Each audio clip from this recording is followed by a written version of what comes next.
morning. Meeting of the committee will come to order. We have a number of measures on the agenda today. The H.R. 5626, the Blowout Prevention Act of 2010, H.R. 2480, the Truth in Fur Labeling Act, H.R. 4501, the Guarantee of a Legitimate Deal Act, H.R. 1796, the Residential Carbon Monoxide Poisoning Prevention Act, and a resolution of inquiry of H.Res. 1466, introduced by Representative Sensenbrenner. All of these issues will be before us, and so members may, in their opening statements, use their time on all of them or some of them as the member sees fit. So I want to recognize members who wish to make opening statements at this time. Am I ready to do this opening statement? Yeah. Okay. I'll start with myself then. One bill we will consider is H.R. 5626, the Blowout Prevention Act of 2010. I introduced this bill with Chairman Markey and Stupak. Since introduction, we have worked closely with Mr. Barton, Mr. Upton, Mr. Green, and Mr. Melanson, and Mr. Scalise, and others to refine the legislation. And I thank and commend them for their many valuable suggestions. As a result of their leadership and hard work, I believe we will have a bill that deserves strong bipartisan support in our committee. The bill is designed to make sure that the problems that caused BP's Deepwater Horizon blowout in the Gulf can never happen again. This legislation is our response to the committee's investigations into the oil spill. These investigations were led by Mr. Stupak, the chairman of our Oversight and Investigations Subcommittee, and Mr. Markey, the chairman of our Energy and Environment Subcommittee. They have done tremendous work exposing the causes of the blowout and the inadequacies of BP's response.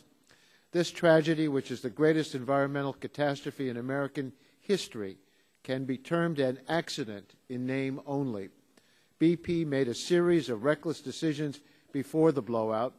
When drilling the well, BP took one shortcut after another in order to save time and money.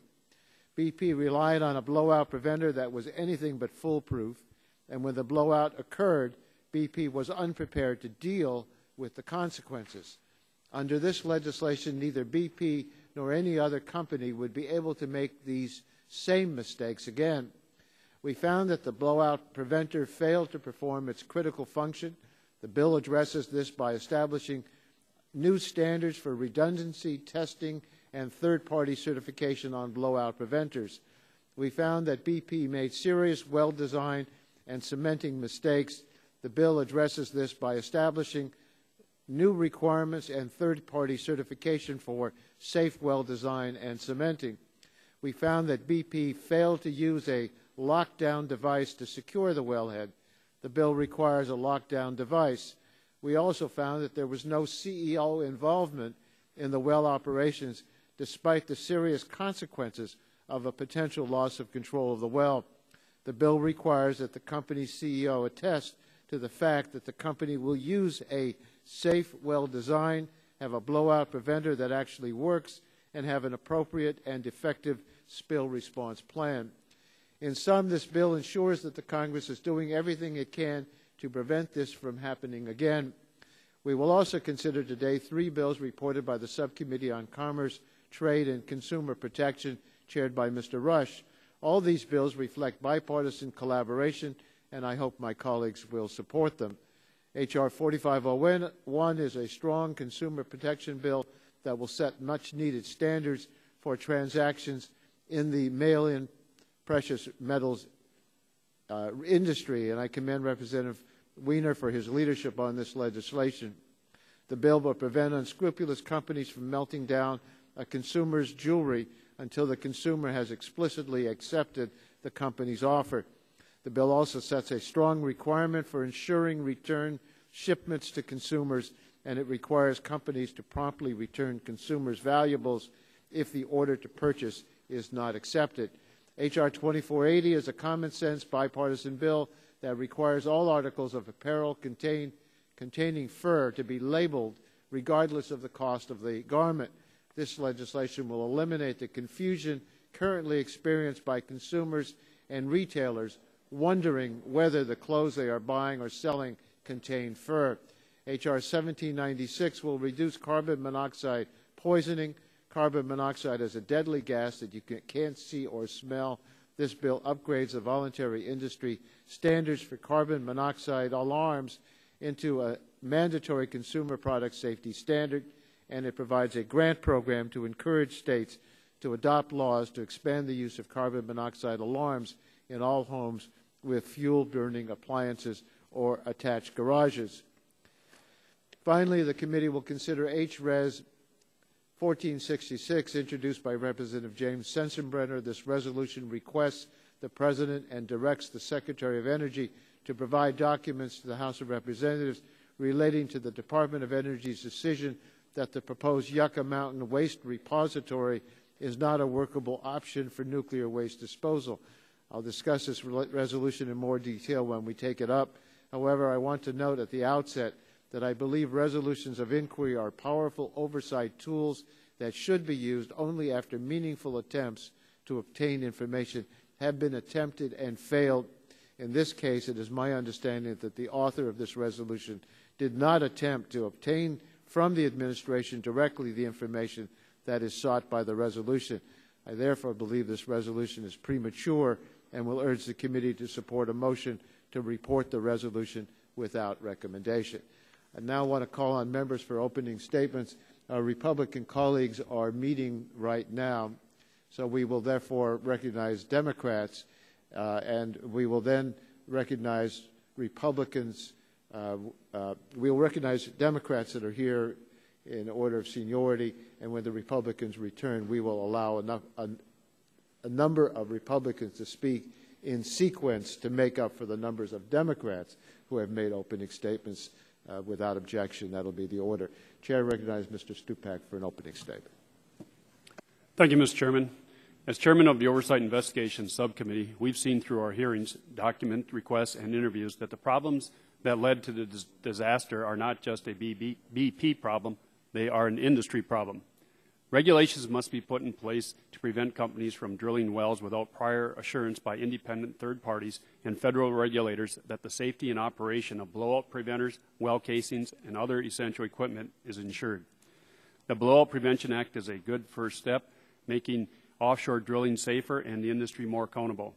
I plan to offer amendments adding independent review of environmental response plans, ensuring adequate equipment is in place to respond to a disaster without delay, and preventing bad actors from further endangering the public and our environment. And Mr. Chairman, I know we've been working on some of these amendments. Hopefully we can get them worked out, and I look forward to this markup and the other pieces of legislation that are before us. With that, Mr. Chairman, I'd yield back the balance of my time. Thank you, Mr. Stupak.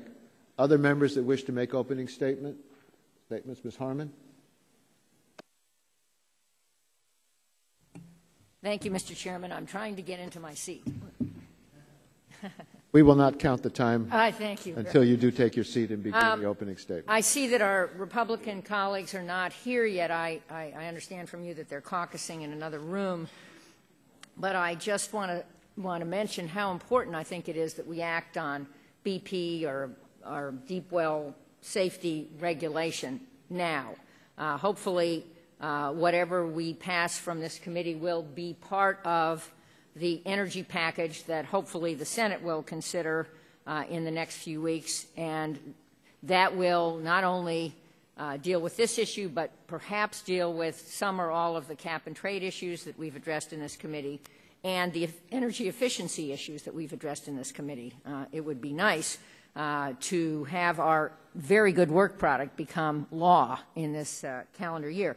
I just want to mention that in connection with all of this, one of my very smart constituents has suggested that we drill relief wells simultaneously with drilling future deep water wells. I understand that this issue is controversial, especially with those who represent those communities where drilling is permitted. In California, we don't permit offshore drilling, which I applaud. But at any rate, I intend to offer an amendment which would require a one-year study of such an arrangement and an assessment of its economic, safety, and environmental impacts. I understand that some deal may be worked out in the committee about accepting only amendments with bipartisan support, but I think that this amendment is worthy, and I just want to serve notice early that I intend to offer it, debate it, and probably to ask for a vote on it. Thank you, Mr. Chairman. Thank you, Ms. Harmon. Other members that wish to make an opening statement? Our Republican colleagues have joined us. We've had 3 members on the Democratic side make opening statements. So, Mr. Barton, we're prepared to recognize 3 Republican members in order to make your opening statements, and then we'll continue for those who want to make additional statements. And we're making opening statements, Mr. Chairman, on what issue? Well, we have a whole number of bills. We have the Blowout Prevention Act, Truth and Fur Labeling, Guarantee of Legitimate Deal Act, Residential Carbon Monoxide Poisoning Prevention, a resolution of inquiry. So you're making an opening statement. So opening statements. All pending bills. Yeah, on all pending bills. Mr. Chairman, I would seek recognition to make an opening statement. Gentleman's recognized. I appreciate the Chairman. Thank you, Mr. Chairman, for calling this markup today. As you just said, we're going to commence, hopefully, with a number of measures. The measure that's got the most attention, obviously, is the Blowout Prevention Act of 2010. I want to commend you, Mr. Chairman, and the subcommittee chairman, Mr. Markey, Mr. Melanson, Mr. Green, Mr. Matheson, and others on your side for working in a very bipartisan fashion to try to craft a piece of legislation which both sides can support, both from a policy standpoint and also from a political standpoint. I think we're very close to having a resolution of the 1 or 2 outstanding issues, and I hope that that can be done this morning. We support, we the Republicans, effective safety legislation that will help restore public confidence in the long-standing safety of offshore drilling and actually hopefully enhance the safety of future offshore energy production.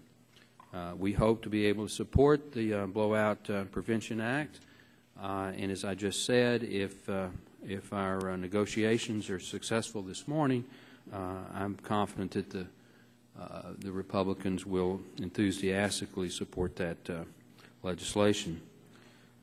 Sound energy policy requires that Congress recognize finding of our own sources of energy here in the continental United States and in the waters that we control. This includes the Gulf of Mexico. It's critical for our energy security. It's critical for our economic growth and for the preservation of tens of thousands, if not hundreds of thousands, of existing U.S. jobs. We know that less American-produced energy means relying more and more on imports from places like the Middle East and Venezuela, which are not always friendly to the United States. We have not yet got a successful resolution of the legislation, but as I've said repeatedly in this opening statement, we're working to do that. Let's go to the other bills that are before us, Mr. Chairman. Thank Chairman Rush for the bipartisan approach that he's exhibited on the bills that are coming out of his subcommittee. H.R. 2480, the Truth in Fur Labeling, is legislation that brings greater transparency to clothing content for consumers without placing an undue burden on industry. H.R. 4501, the Guarantee of Legitimate Deal Act, and H.R. 1796, the Residential Carbon Monoxide Poisoning Prevention Act. We do have some concerns on those 2 bills. H.R. 4501 would require the vendor as a default to ensure that items for return to the consumer at the same amount of insurance as the consumer purchased. In effect, this could mean that Congress would force a business to knowingly insure an item at a value that is more than they know it's worth, which I believe would set a bad precedent for future legislative action. H.R. 1796 raises another principal concern. That legislation would turn a voluntary industry standard which has been an effective standard that industry is already complying with, into a federal mandate. The carbon monoxide detectors are not defective or faulty under current voluntary standard and are not an issue. In my opinion, this provision is simply unnecessary, an unnecessary action by the Congress would set a poor precedent for the future. Finally, House Resolution 1466, the resolution of inquiry concerning the closure of Yucca Mountain, has been referred to this committee. This resolution submitted by Mr. Sensenbrenner calls for documents concerning the administration's questionable decision to close down and withdraw the pending NRC licensing application for a nuclear waste repository at Yucca Mountain. Separate from this request, Oversight and Investigations ranking member at the time, Mr. Walden, and myself also sought information and documents from the administration, have not yet received an adequate response to those letters. We've asked general oversight questions about the basis for the Yucca Mountain decision and the billions of dollars in stranded costs and investments, the billions of dollars of taxpayer liability, and the impacts of environmental cleanup on the affected states. This is a fundamental committee oversight action. We need to conduct oversight of this administration's decisions. Because of this, I appreciate the legitimate aims of the resolution, and I will support it. With that, Mr. Chairman, I hope we have a successful markup. I look forward to working with you and others on the pending resolutions on the Blowout Prevention Act. With that, Mr. Chairman, again, thank you for working in a bipartisan fashion to solve these problems, and I yield back the balance of my time. Thank you, Mr. Barton. Mr. Blunt. Thank you, Mr. Chairman, and thank you for holding this markup today. As cleanup efforts in the Gulf of Mexico continue, it's certainly appropriate that we look for effective ways to prevent this type of catastrophe from happening in the future and determine how this disaster could have been prevented. I've introduced legislation that would better prepare us should there be a future incident, doesn't turn over production in the Gulf to the big oil companies, and still holds private companies responsible for the cleanup cost and other damages. I hope my colleagues on this committee and in the Congress will look at H.R. 5356 as it attempts to do those things. When considering our national energy policy, Congress and the administration should work to ensure that we can produce domestic oil and gas in an environmentally sound manner and lessen our dependence on foreign oil. Considering the challenges we're facing along the Gulf Coast today, I believe we can find ways to protect the environment and safely produce American energy. Regarding the Blowout Prevention Act of 2010, I'm pleased to see that improvements are, I hope, likely to be made to the bill since our legislative hearing. I'm still concerned, however, that the scope of the bill and that areas regarding the authority of states to regulate need to be looked at very carefully. I'm hopeful we can address these issues in today's markup. I want to support this bill, as I believe everyone on this committee would like to do. And to that end, Mr. Chairman, I look forward to working with you, with Mr. Barton, as well as Mr. Markey and Mr. Upton, and all of our other colleagues to get this right, to move forward, but to move forward in a way that really does solve problems and continues to allow us to take advantage of our natural resources as we compete around the world. And I yield back. Thank you, Mr. Blunt. Mr. Upton, 5 minutes. Thank you, Mr. Chairman. I want to focus my remarks really just on the Blowout Prevention Act. I want to thank you, and Chairman Markey, and my good friend Mr. Barton, and others for working with our side to make real improvements. You worked with us in good faith over the last couple of weeks to make some needed changes, and it definitely is an improved product from what we saw just a few weeks ago. However, I do feel that we need some more tweaks that will protect jobs, increase safety, and ensure the future of domestic energy production. It was very telling that the Obama administration was not yet prepared to endorse the original legislation as a productive fix to safety concerns, nor were they prepared to offer a definition of which wells to cover with the new regulations. Common sense dictates that a one-size-fits-all approach, like we see in this bill, is not necessarily appropriate for all wells. Risks vary. Water depths, well pressure, other complex factors certainly come into account. Not every well is the same. Legislation must take this fact into account so that we're adding real safety, not just a Band-Aid that fails to account for differences between low and high-risk wells. Additionally, by being overly prescriptive, we create a disincentive for companies to develop new and safer technologies.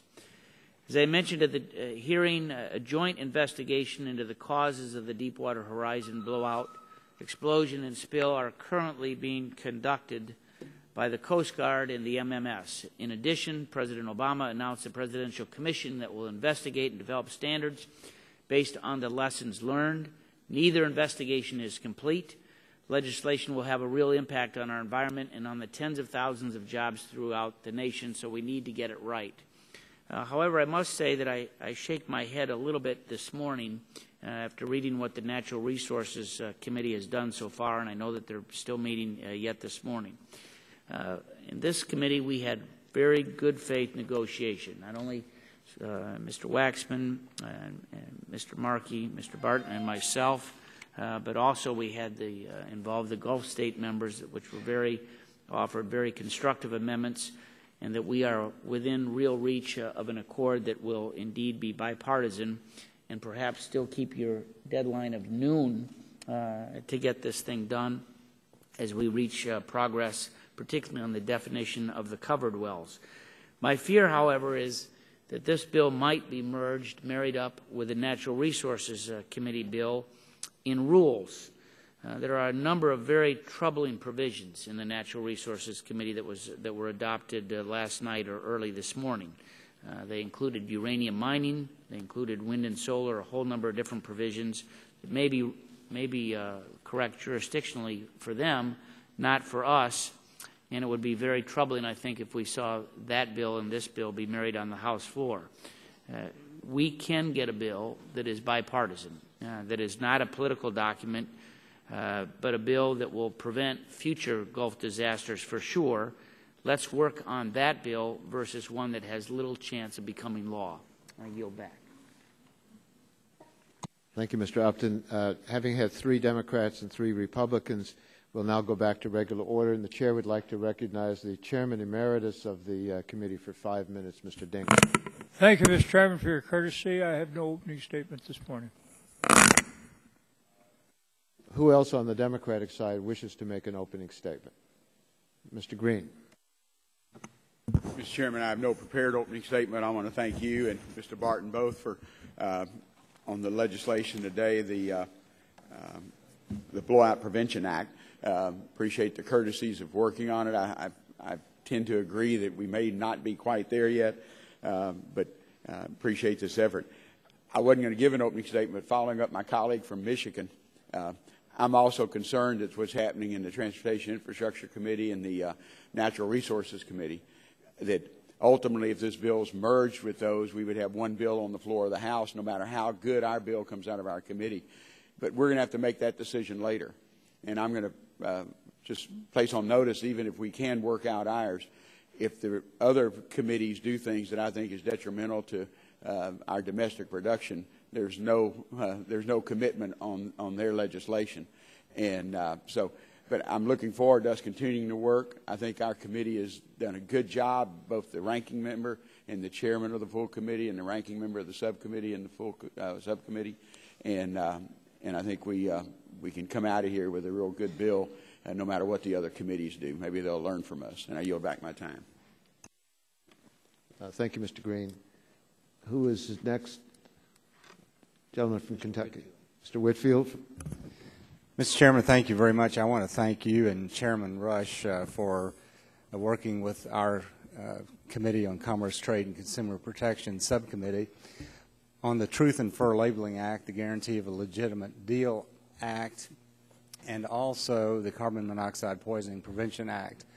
I think our subcommittee worked very closely on these bills, and while we may have some minor concerns still about the Carbon Monoxide Poisoning Act, I look forward to the passage of that legislation. As far as the Blowout Prevention Act, I'm not going to really make any comments about it because I think negotiations are still going on, and I yield back the balance of my time.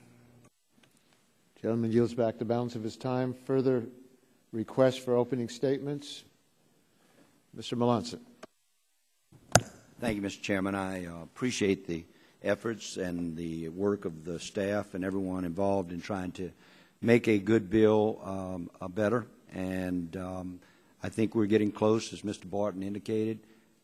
Being a person that believes in states' rights, I'm hopeful that we can resolve the issue of state regulatory issues on the land and get that squared away so that we can send out a good bill to the House that hopefully can go on the unanimous consent calendar and do what's needed along throughout the United States. Right now, as I speak, I concern myself with the people of Louisiana, and particularly the people on the coastal area.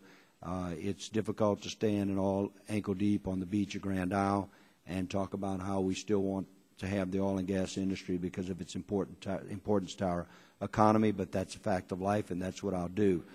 But at the same time, I believe those same people want to make sure that they're protected and that the interest that out there in the Gulf of Mexico adhere to some standards so that they could have peace of mind going forward into the future, that their lives, livelihood, and future will be intact. Thank you, and I yield back balance my time. Thank you, Mr. Melanson. I'm going to have Mr. Stupak take over the chair in my absence, and members will be recognized for opening statements should they wish to make one. Charlie.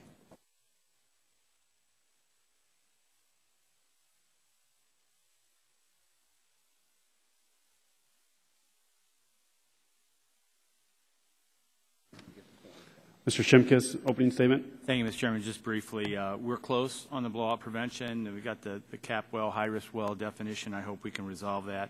The last thing we want is to increase our reliance on imported crude oil, which we have a risk of doing if we shut down Gulf operations, and that's my concern. And I also appreciate the comments on both sides of the aisle on the merging of the bills and things that are going in other committees. I hope that if we can get close to an agreement, that we hold that language as much as possible through the process. I yield back my time. Thank you, Mr. Shimkus. Any members on this side wish to be recognized for an opening statement? Seeing none, I'll go back this side. Mr. Pitts. Mr. Gingrey.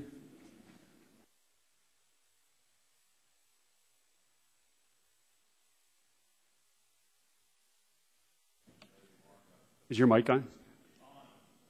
Not going through.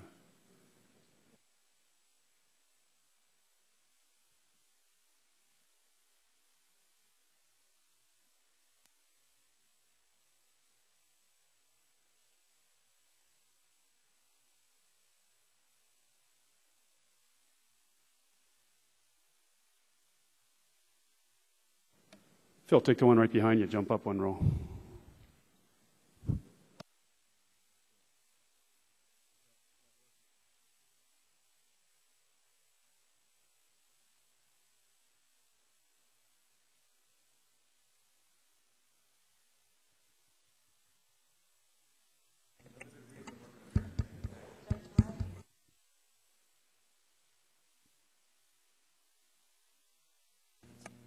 How about that? Yeah, there we go.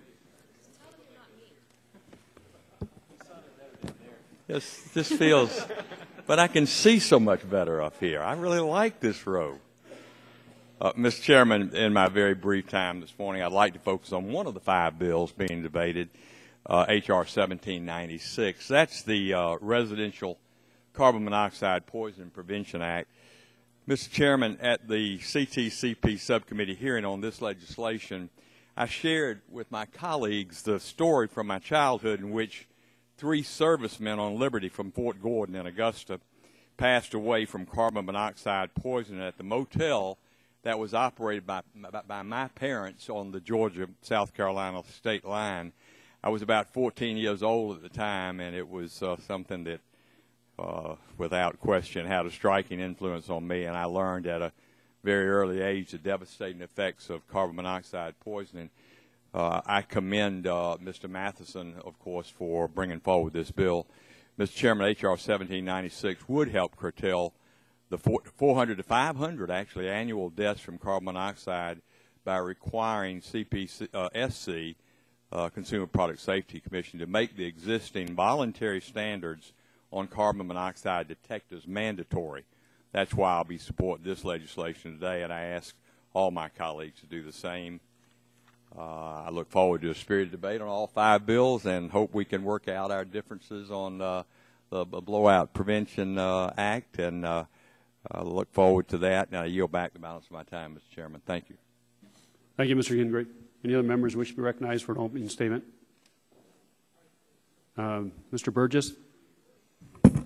Hey, Mr. Chairman, I'll just ask the permission to have my opening statement inserted into the record. Without objection. Any other members wish to be recognized? If not, I propose we move to some of the consumer protection legislation. I would now call up H.R. 2480, the Truth in Fur Labeling Act.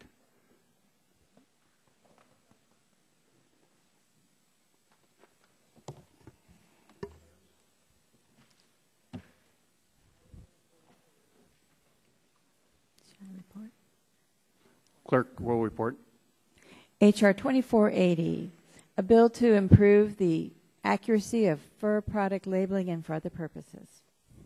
Without objection, the bill be considered as read and open to amendment at any point. First, let's get the bill up here. The bill's at the desk, Mr. Chairman. Okay. City members seek recognition. Mr. Latta from Ohio.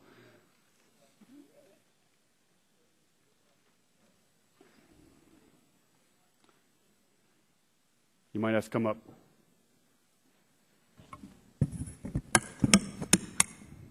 We'll improvise. Mr. Chairman, I have an amendment at the desk. Okay, the clerk will report the amendment. Amendment to the committee print of H.R. 2480 offered by Mr. Latta. Without objection, the amendment will be considered as read. I recognize the gentleman for 5 minutes for the purpose of explaining this amendment. Well, thank you very much, Mr. Chairman. It's a very simple amendment. This really exempts those hunters and trappers that do not make a livelihood in the fur trade, but would in incidental sales might sell a product at some kind of a show. And as I said, it would exempt them, and I appreciate the cooperation of the subcommittee and also the committee on accepting and working with us on this amendment. Thank you. Gentleman yields back his time. As the chair and having reviewed the amendment, I would support this amendment. I understand Mr. Latta's concerns. We have the same concerns up in northern Michigan. There's no reason for these requirements to apply to hunters and trappers who occasionally sell their own fur products out of their homes or at local markets and fairs. I believe the amendment is written narrowly enough that it will address Mr. Latta's concern while still ensuring that American consumers are well informed about the clothes they are buying. Under this amendment, the hunter or trapper would not need to label the fur, but a commercial reseller who bought it from that same hunter or trapper would be obligated to meet all the requirements of the law. I would like to thank Mr. Latta for his help and the minority for their collaboration in perfecting this amendment, and I'd recommend a yes vote. Mr. Chairman. Any other members? Mr. Chairman. Mr. Whitfield. I also want to thank Mr. Latta for making this amendment. This legislation, Truth in Fur Labeling Act, has a lot of support. It does bring transparency. Certainly want to thank Mary Bono Mack and Congressman Jim Moran of Virginia for bringing this issue to our attention, and thank all the committee members for helping us make this a better act, and I hope that we can adopt the Latta amendment. Any other members wish to be heard on the amendment? If not, we'll call the question on the amendment. All those in favor signify by saying aye. Opposed? The ayes have it. The amendment's adopted.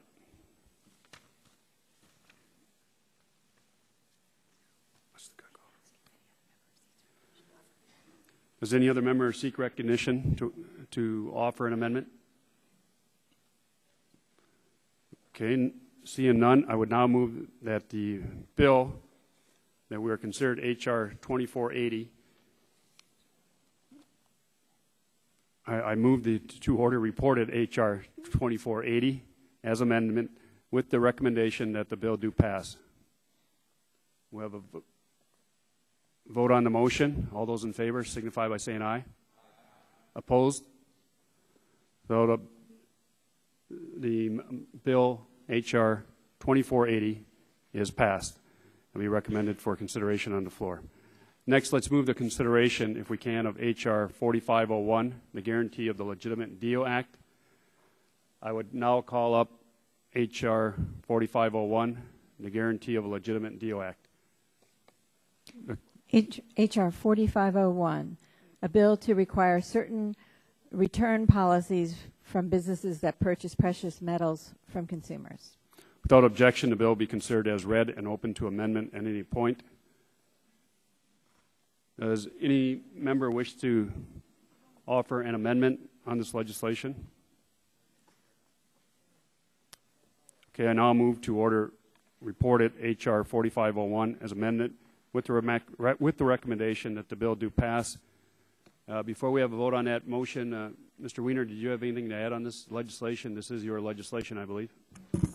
Mr. Chairman, in the interest of our tight schedule today, I just thank you for consideration and move that we pass it.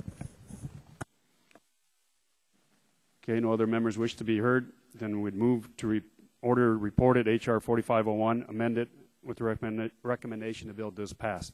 All those in favor signify by saying yes. Opposed?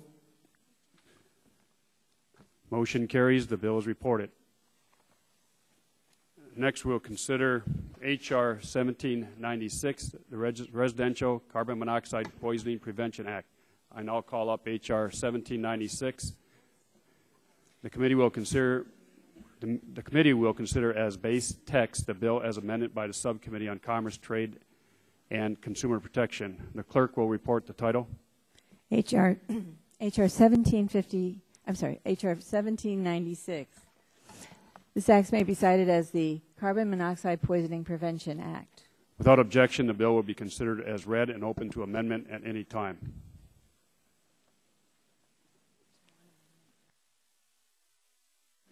Okay, at this time, the chair would like to offer a manager's amendment on this legislation. Clerk would hand out the bill. Amendment to the committee print of H.R. 1796 offered by Mr. Stupak. Page 3, strike lines 7 through 12. Without objection, the amendment will be considered as read. I'd like to recognize myself for 5 minutes for purpose of explaining this amendment. The manager's amendment that I'm offering makes minor substantive and technical changes to the legislation. The purpose of this amendment is to clarify certain aspects of this bill to make sure it works as intended. The amendment corrects 2 definitions used in the legislation. The term, quote, approved carbon monoxide alarm, end of quote, would be revised to account for the authority granted to the CPSC to amend the mandatory standards for carbon monoxide alarms. The term carbon monoxide alarm would be revised to reflect how the alarms work to warn users of potentially dangerous carbon monoxide levels. Also, the amendment removes a section requiring that the alarm and its packaging include labeling indicating that it complies with the mandatory consumer product safety standard. Industry, which supports this legislation, and the Republican staff raised concerns about the means for complying with this provision. Because this labeling has no impact on the safety or the effectiveness of the devices, the most sensible solution is to simply remove this requirement. In addition, the legislation allows the standards that are made mandatory under this bill to be automatically updated through the industry's consensus standards setting process. But it also gives the CPSC the option to reject such an update. So as long as the CPSC published the basis for this determination in the Federal Register within 30 days of being notified of such an update, the amendment extends the time frame that the CPSC has to accept or reject revisions to the standards from 30 days to 60 days.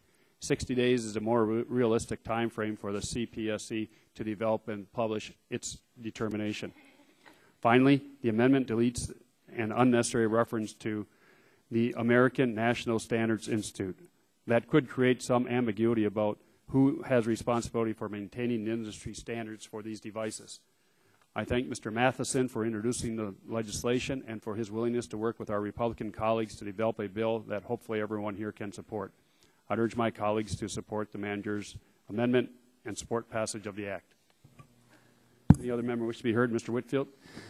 Thank you, Mr. Chairman. I want to thank Mr. Matheson and also Mr. Gingrey for working on this legislation in our Subcommittee on Commerce, Trade, and Consumer Protection. we support the manager's amendment and the underlying bill. Does any other member seek recognition to speak on the amendment?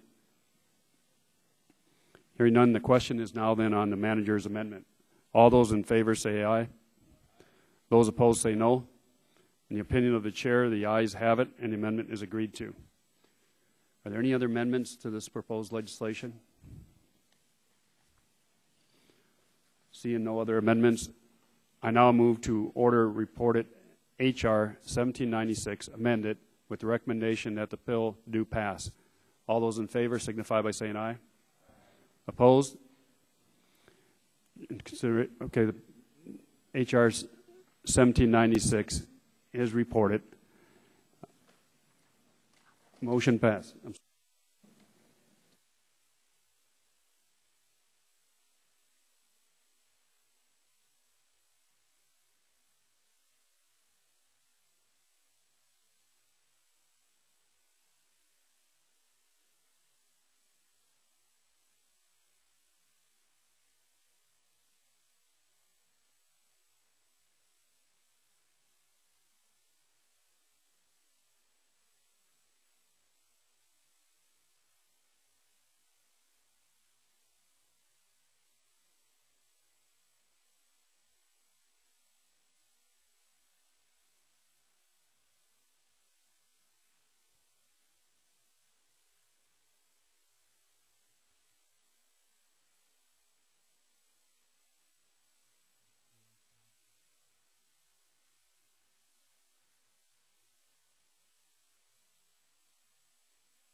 Now, before we move on, I'd like to ask for unanimous consent that the version of the LATA amendment adopted to H.R. 2480 be considered to be the version of LATA 001B. Apparently, we handed out the wrong one, as there were some changes made on it, and Mr. Latta, the sponsor of the amendment, agrees that the proper one should be 001B.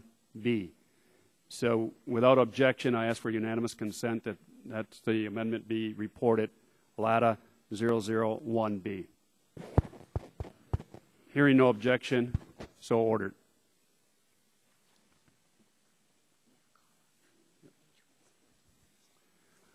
Now I'd like to call up H.Res. 1466, a resolution of inquiry. The clerk will report the title.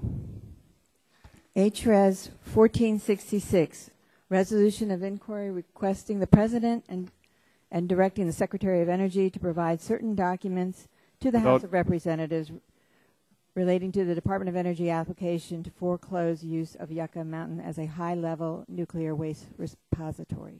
Without objection, the first reading of the resolution will be dispensed with. I now recognize myself to speak on H Resolution 1466, Resolution of Inquiry. H Res 1466 is a resolution of inquiry introduced by Representative Sensenbrenner. This resolution requests the President and directs the Secretary of Energy to provide documents to the House of Representatives relating to the Department of Energy's decision that the proposed Yucca Mountain waste repository is not a workable option for nuclear waste disposal. Last May, in its fiscal year 2010 budget request, DOE announced the administration's intent to terminate the Yucca Mountain repository. After evaluating options for bringing the project to an orderly close, DOE filed a motion with the Nuclear Regulatory Commission on March 2010 to withdraw its applications for a license for Yucca Mountain, which had been pending before the Commission. The administration has made it clear that it remains committed to ensuring that the federal government fulfills its long-term disposal obligations for nuclear waste. Secretary Chu has established a Blue Ribbon Commission to provide recommendations for developing a safe, long-term solution to managing the nation's used nuclear fuel and nuclear waste. H Resolution 1466 requests a broad set of documents related to the Yucca Mountain decisions.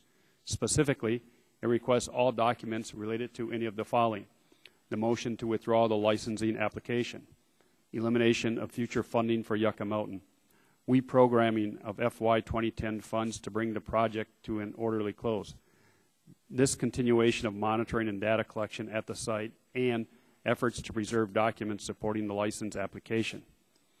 Many of these documents relate to ongoing administrative proceedings and litigation in federal court. I'm concerned about how this resolution has been pursued. A resolution of inquiry is a powerful oversight tool that should be employed only if all other efforts to obtain information from the executive branch has failed. In this case, however, my staff has been told that the resolution sponsor introduced the resolution before even requesting these documents from the administration. The sponsor also has not contacted this committee to request assistance on these matters. Rigorous congressional oversight is one of Congress's most important duties. The resolution, however, does not represent responsible oversight. I will therefore propose that the committee report this resolution without recommendation. Do any other members wish to be recognized on this resolution? Mr. Whitfield. Mr. Chairman, I rise to strongly support the Sensenbrenner request. I think the administration should allow us to look at the documents surrounding this important issue. We have 109 nuclear power plants around the country in 39 separate states. And at each one of those locations, we have this material being stored that does create environmental security and economic challenges for our whole country. And I don't think there's any question, but we need a centralized location to control this material. And I think President Obama, working with Senator Harry Reid, made the wrong decision on this issue. We've already spent $13 billion on Yucca Mountain. We anticipate that if we conclude, if the President is successful in terminating this, it's going to cost another $20 to $97 billion as determined by GAO. But more important than that, because the government had entered into contracts with these utility companies that the government would take responsibility for the material and did not do so because of what's happening to Yucca Mountain, lawsuits have now been filed by the utility companies.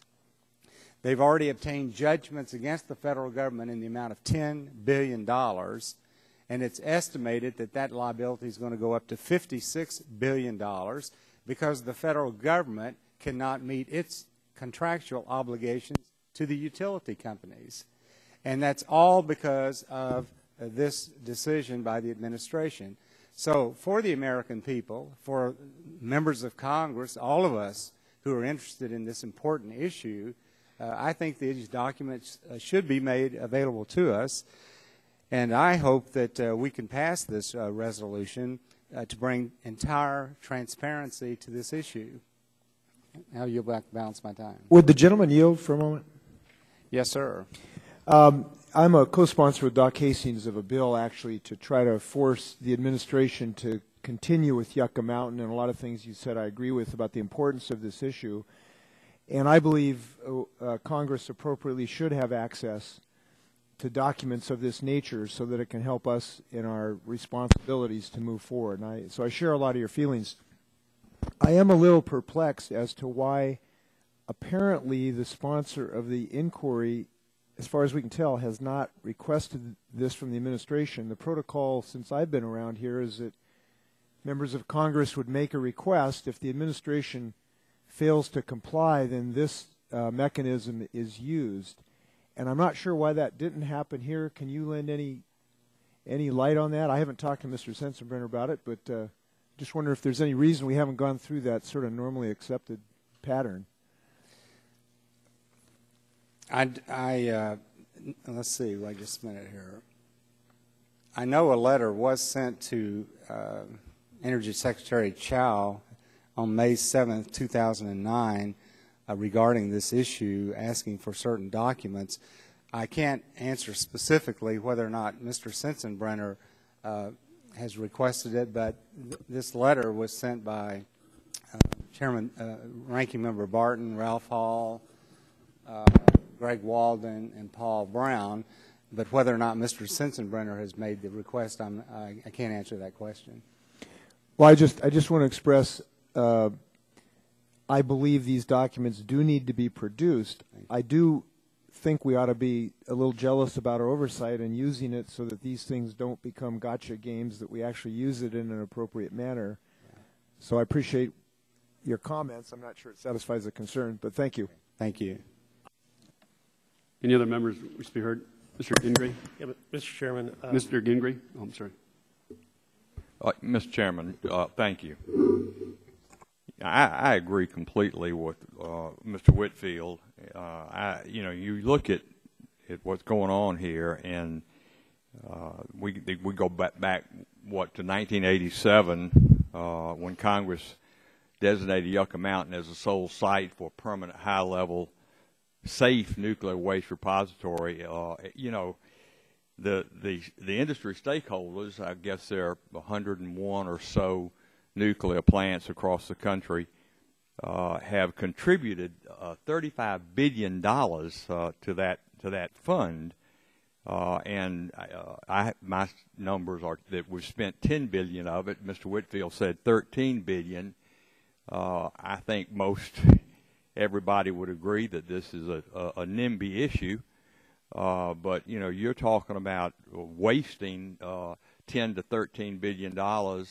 And also, Mr. Whitfield brought out the point about the lawsuits that have been filed, and no telling how much money that will ultimately result in taxpayer expenditure. But one thing about the last point I want to make, the Obama administration announced its intent not only to withdraw Yucca Mountain license application from the Nuclear Regulatory Commission consideration, but they formally filed its motion asking the Atomic Safety and Licensing Board to dismiss the application with prejudice on March the 3rd, 2010. Now, I'm not an attorney, but I think that the attorneys in the room on the panel would agree that that means you can't refile it. What's the purpose of that? Why not without prejudice as we do this study and look at it? And again, we're spending $13 billion, and you're just going to cover it up and never even consider coming back and reapplying. I just think that's a boneheaded way to approach this, and so I'm all in favor of this resolution, Mr. Chairman, and I hope it'll go forward. And I yield back. Let me just comment, if I may. Mr. Whitfield mentioned the November 18, 2009 letter that Mr. Barton, I think yourself, and Mr. Walden were on. We're aware of the letter that the ranking members Barton and Upton wrote to Secretary Chu last fall, asking for briefings and certain documents related to Yucca Mountain. At the time when the department was developing the approach, and so DOE did offer, and it's my understanding, they offered to provide a briefing, but staff's informed us no one's ever followed up with the offer. Plus, the document request that we have before us is separate and different from the scope of the doc request made in this resolution of inquiry. In other words, Mr. Barton, all them asked for information. DOE was willing to give them a briefing. It hasn't been followed up on. They asked for one thing. But what we see in this resolution of his inquiry is different than what the members wrote to the Secretary last fall. And moreover, there's no indication that the members have exhausted the usual approaches to obtain documents. And why are we here asking for a resolution of inquiry at this time? I mean, our committee has jurisdiction. Mr. Sensenbrenner has never contacted anyone on this committee and said, hey, there are certain documents we'd like to see. Can you help us? A resolution of inquiry should be the last resort, not the first resort. So as I said, the merits of the case, we may agree on some of the arguments that my colleagues on the Republican side have made, but you just don't simply file a resolution of inquiry and expect the committee of jurisdiction, without ever working with us, to suddenly grant you this resolution of inquiry. I think there's a proper procedure to follow, whether it's briefings, whether it's further document requests, specificity of that request to the White House. We're willing to assist there, but this resolution of inquiry should be the last thing we do, not the first thing we do. With that, Mr. Burgess, you wish to be recognized? Yes, Mr. Chairman, thank you. And this is not the first inquiry. Certainly my predecessor as ranking member on the Committee of Oversight Subcommittee of Oversight and Investigations, Mr. Walden and Mr. Barton have sent numerous letters to Dr. Chu at the Department of Energy. It has been no document production has occurred as a result of requests from our subcommittee, and I understand that staff has had a difficult time even getting staff briefings from the Department of Energy, and now we get the unilateral decision by the White House that they are going to suspend this activity, which to me raises the bar and raises the level of anxiety over this to the level of a resolution of inquiry, and I think this committee should support it because the oversight should be within the jurisdiction of our committee and our subcommittee. We have not been, our questions have not been answered by Dr. Chu and the Department of Energy, and I think those are legitimate questions that need to be answered. Now, I understand the arithmetic. I've submitted a resolution of inquiry before this committee myself in the past, so I understand how things work, and I understand that the majority is likely to defeat it. But let me ask you, Mr. Chairman, as the chairman of the Oversight and Investigation Subcommittee, work with me as the ranking member. Let us pursue this activity that has been pursued by previous ranking members on the subcommittee and been pursued by the staff. We run into a brick wall down at the Department of Energy, and that really is intolerable. And this administration has a history of opacity and lack of transparency, and we really ought to assert our oversight authority. We've got a big health care bill over at HHS. We can't get any information out of the Secretary. We can't get any information out of the new administrator at CMS. We need to exercise our oversight authority, and I would just ask you, I assume that you will defeat this today, but after you do that, let us work together with the Department of Energy and see if we cannot get these documents produced and our questions answered for the sake of the American people. Yes, I'll be happy to yield to the gentleman from Kentucky. I want to thank the chairman for raising these issues, but I will tell you 3 letters have actually been sent to the Department of Energy on this issue. One was sent on May 7, 2009. One was sent just recently, 2010, which, by the way, was signed by about 76 members, including U.S. senators. And one was sent on November 18, 2009. And I'm not concerned about Mr. Sensenbrenner, but I am concerned about the right of Congress to know how this decision was made, which affects this entire country. And even the chairman of the Nuclear Regulatory Commission said that it looks like that the decision was not based on factual findings, and it's unfortunate that it was handled in this way. And so I do think that Congress has a responsibility to ask for these documents. I think the administration has a responsibility to provide it for transparency.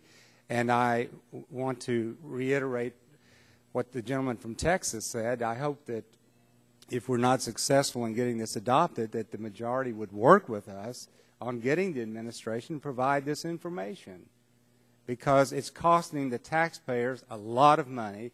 It's providing economic problems, safety problems, environmental problems, and the U.S. government's being sued for violating its own contractual obligations.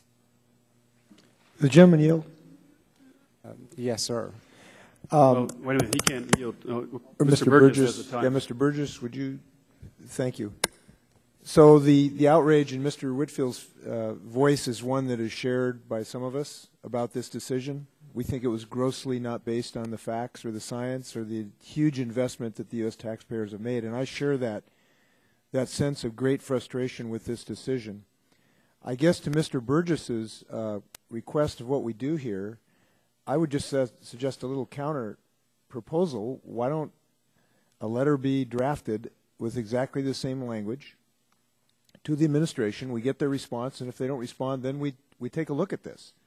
Reclaiming my time, there are 3 such letters that went out during the year 2009, and the last response from the Department of Energy was that they took their obligations seriously, and they look forward to working with the then Ranking Member Walden and other members of Congress to identify and implement. But then staff was never able to get production of any documents, and staff meetings at a staff level never took place. Yeah, here's a suggestion. Why not draft a letter with the specific language of this motion of inquiry? Again, reclaiming my time, I would just simply say that that has happened. That is why the resolution of inquiry today is important and why this committee should report that out favorably. That's my recommendation. I understand the arithmetic. I understand that the will of the majority will be followed. I would just ask the chairman to commit to work with at the subcommittee level. Let's get this done, because it's important that we get this resolved. We cannot just continue to bury our head in the sand and say this is not a problem with not getting information out of the administration on these critical issues. I'll yield back the balance of my time. Well, let me, I think Mr. Hensley makes a good point. But let me also offer this. You have not come to any, at least to me as chairman of Oversight Investigation, said, will you help us with this? The 4 names on the letter of November 18th are all Republicans. Don't make this a partisan issue. Mr. Hensley's right. We're happy. A lot of us are not happy with the Yucca Mountain decision. We're willing to work with you guys, but there's been no offer. And as chair, this is the first time I've ever heard of it.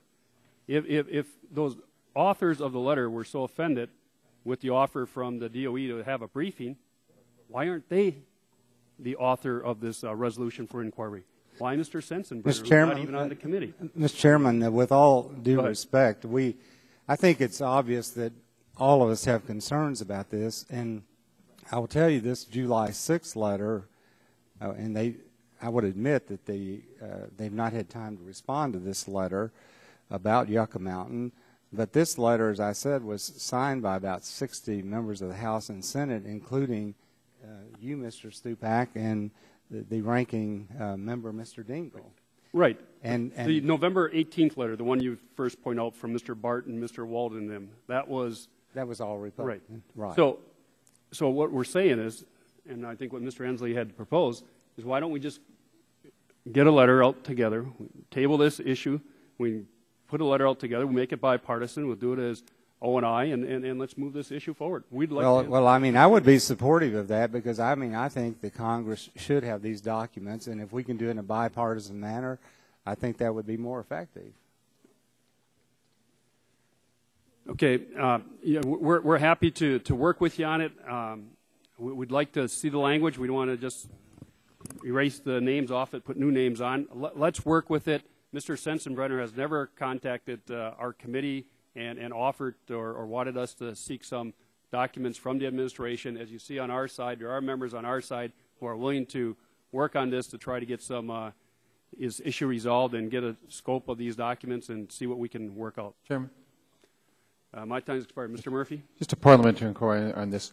Would it be within the realm or the authority of this committee to offer that as a either amendment to this, or as would it be in a separate motion in the committee to make an offer of drafting a letter of that sort signed by Would the Members gentleman of the committee? yield Yes. to me? Yes. We're required to act on this motion, either to approve, disapprove, or make no recommendation.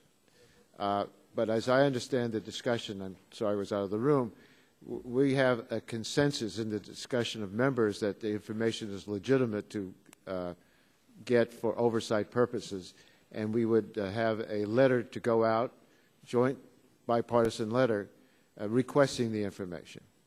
That doesn't have to be amended. This motion doesn't have to be amended to accomplish that result. That could be a separate discussion. Would that require any vote, or would that just be basically an agreement among members to work on that? Let's just have an agreement among members. Thank you. Thank you. Would the gentleman yield? It's time. Mr. Murphy, will you yield to Mr. I'll yield, yes. And I appreciate that as a very generous offer. My concern is that it resets the clock, and we've got letters going back well over a year's time, and no information has been forthcoming.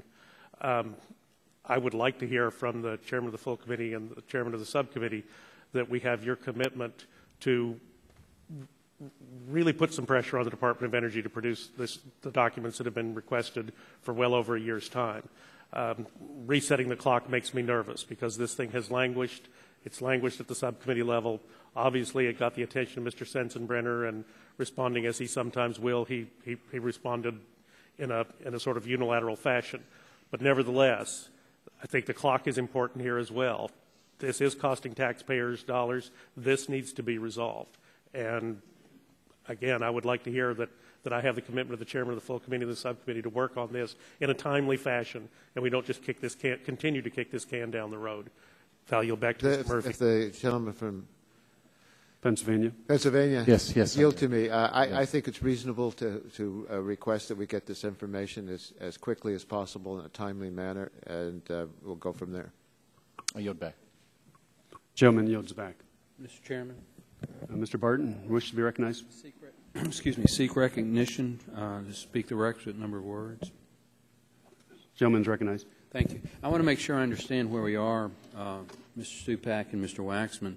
We have a resolution of inquiry from another committee which we can vote to approve, disapprove, or take no action on. If we vote to disapprove it, the minority wants the promise of the majority that, as the ranking member of the Oversight Subcommittee has just indicated, that we will work together in a timely fashion to get the information that we have been requesting for over a year. Is it my understanding, both Mr. Chairmans, full committee and subcommittee oversight chairman, that Mr. Waxman and Mr. Stupak are prepared to work with Dr. Burgess and myself to get the information in a timely fashion that we've been requesting for over a year? Gentlemen, yield. You certainly have that commitment, but we are not asking that this motion be disapproved. We're asking that the committee make no recommendation on it because it's not ripe. And under that, so that would be the way the committee would deal with the resolution. But in terms of getting the information, we would work together. Well, we believe, we the minority on the oversight subcommittee, that the information request that we have been making is superior and more legitimate, if that's the right term. I got to be careful what I say these days. More appropriate, maybe, than what Mr. Sensenbrenner. Not that he's not asking for appropriate information himself. So I guess what we're saying is we think the Energy and Commerce Committee is the appropriate entity to seek the information, but we want to make sure that our friends in the majority are willing to seek it with us in a timely fashion. Gentlemen, yield to me. Some of the points in this resolution are overly broad. We'll work together to narrow down the requests of the specific information that we need for our oversight purposes. But in terms of the goal of working together to get the information that's legitimate for us to have for oversight and to make it very clear what we expect, I would like to work with you and the chairman of the subcommittee and the ranking member of the subcommittee to accomplish that goal. for example, the Department of Energy suggested a briefing to you when you had made your request. That may be the next step, and see what they have to offer. But we'll work together on it. Does the gentleman yield? If it's still my time, I'd be happy. I thank the gentleman for yielding very much. I am the chairman of the Select Committee on Energy Independence and Global Warming. Mr. Sensenbrenner is the ranking member of that committee. He has not approached me on this issue, nor as the chair of the Subcommittee on Energy and Environment have I been approached on this committee in terms of moving forward on this issue. So well, again, I have no problem with. If all you need, Mr. Chairman, is an approach, well, consider yourself approached. I am approaching you, and that's great. I think that's how we should. That's how we should approach this. Just tell the Red Sox to be nice to my Texas Rangers this weekend as the Rangers approach the Red Sox, I think, in Fenway Park. Can I say that it's very impressive the way the Rangers declared bankruptcy and purchased the contract of the most high-priced pitcher. Only in Texas. In Major League Baseball in the same week. Okay, that was. We always have a little pocket check. That was impressive. So Yucca Mountain is something that obviously has had, all of our attention going back to 1987. It was this committee in 1987 that selected Yucca Mountain. And just for a little bit of history, and I'll just do it in 30 seconds. Jim Wright did not want it in Texas. Bennett Johnson did not want it in Louisiana. Tom Foley did not want it at the Hanford Reservation. John Sununu did not want it in the granite of New Hampshire. And so this committee, in its infinite wisdom, overriding the National Academy of Sciences, we selected Nevada, using all of our geological expertise on this committee. So there are unanswered scientific and geological questions. I did raise my objection at the time that we were short-circuiting the scientific process and imposing a political answer because, by the way, and Trent Lott did not want it in Mississippi either. They had some nice salt domes as well. So the reason it is there and the reason there are so many scientific questions are because we selected it. So reclaiming my time, you'd yes, make a good senator. You've just filibustered all of my time. So, but I think we have an agreement, Mr. Chairman. Good, thank you. You're willing to, and Mr. Stupak are willing to work with Dr. Burgess and myself in a very timely fashion to get the information. With that understanding, I believe that we are prepared to take no recommendation on this notice of inquiry. Well, let me call the question. We move that the committee report without recommendation H Resolution 1466. So the question is on the motion to report House Resolution 1466 without recommendation. All those in favor will signify by saying aye. Aye. Those opposed? In the opinion of the chair, the ayes have it, and the motion is agreed to. Next, I'd like to turn the chair back to Chairman Waxman.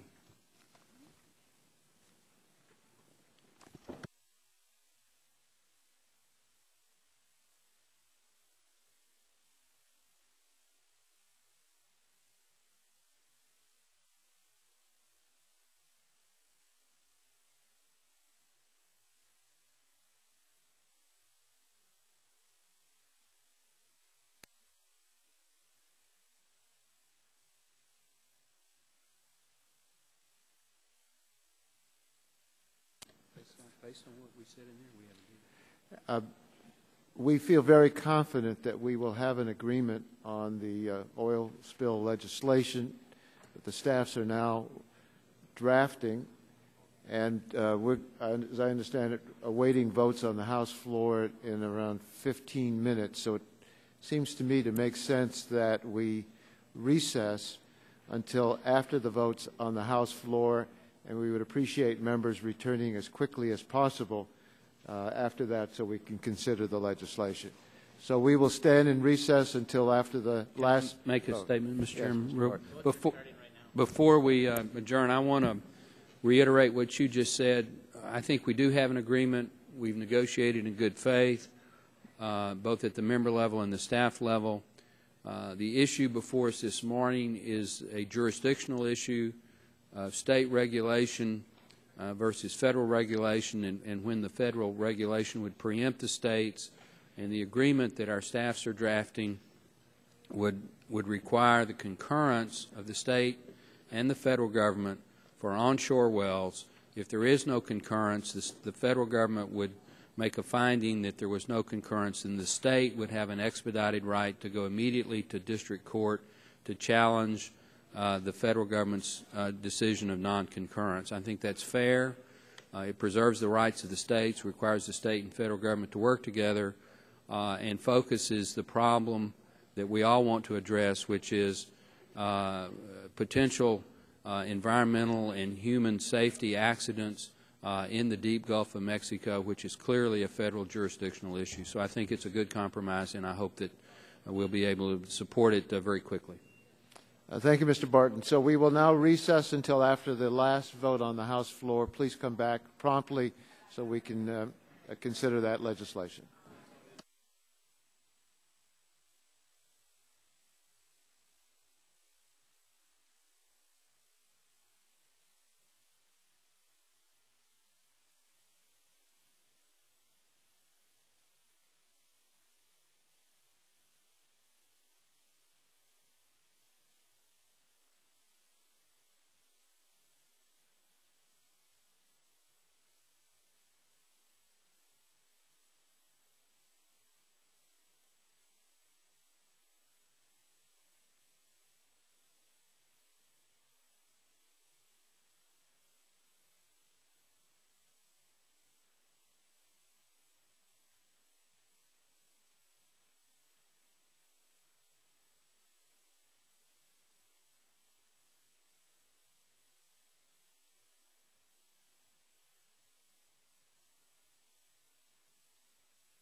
This act may be cited as the Blowout Prevention Act of 2010.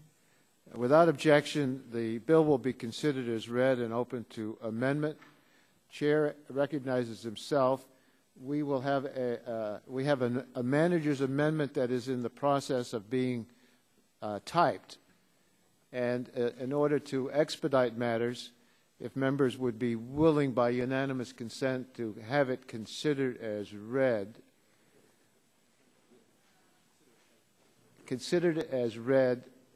as it's being written. Yeah. It would. We are, with the gentleman would yield. Yes. Based on the good faith that's been just exhibited on both sides and the understanding that we all have on what's in the manager's amendment, I see no objection to that.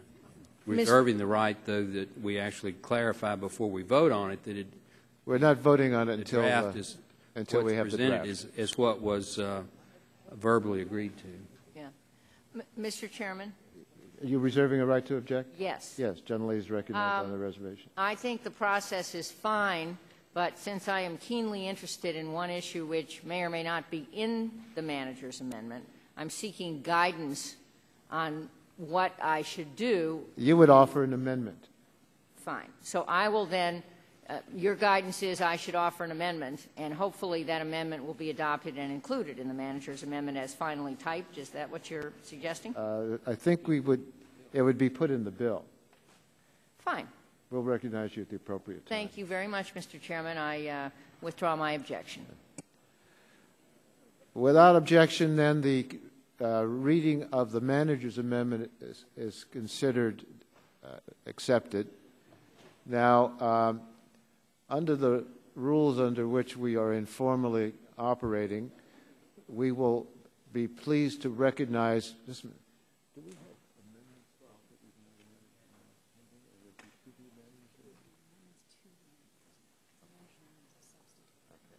So.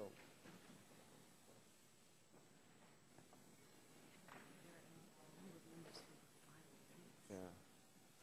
A number of members have filed an amendments, and I'm at this point prepared to recognize them. The amendments would be made to the manager's amendment, and if they're not drafted in that way, we will, by unanimous consent, consider them drafted to the manager's amendments for consideration.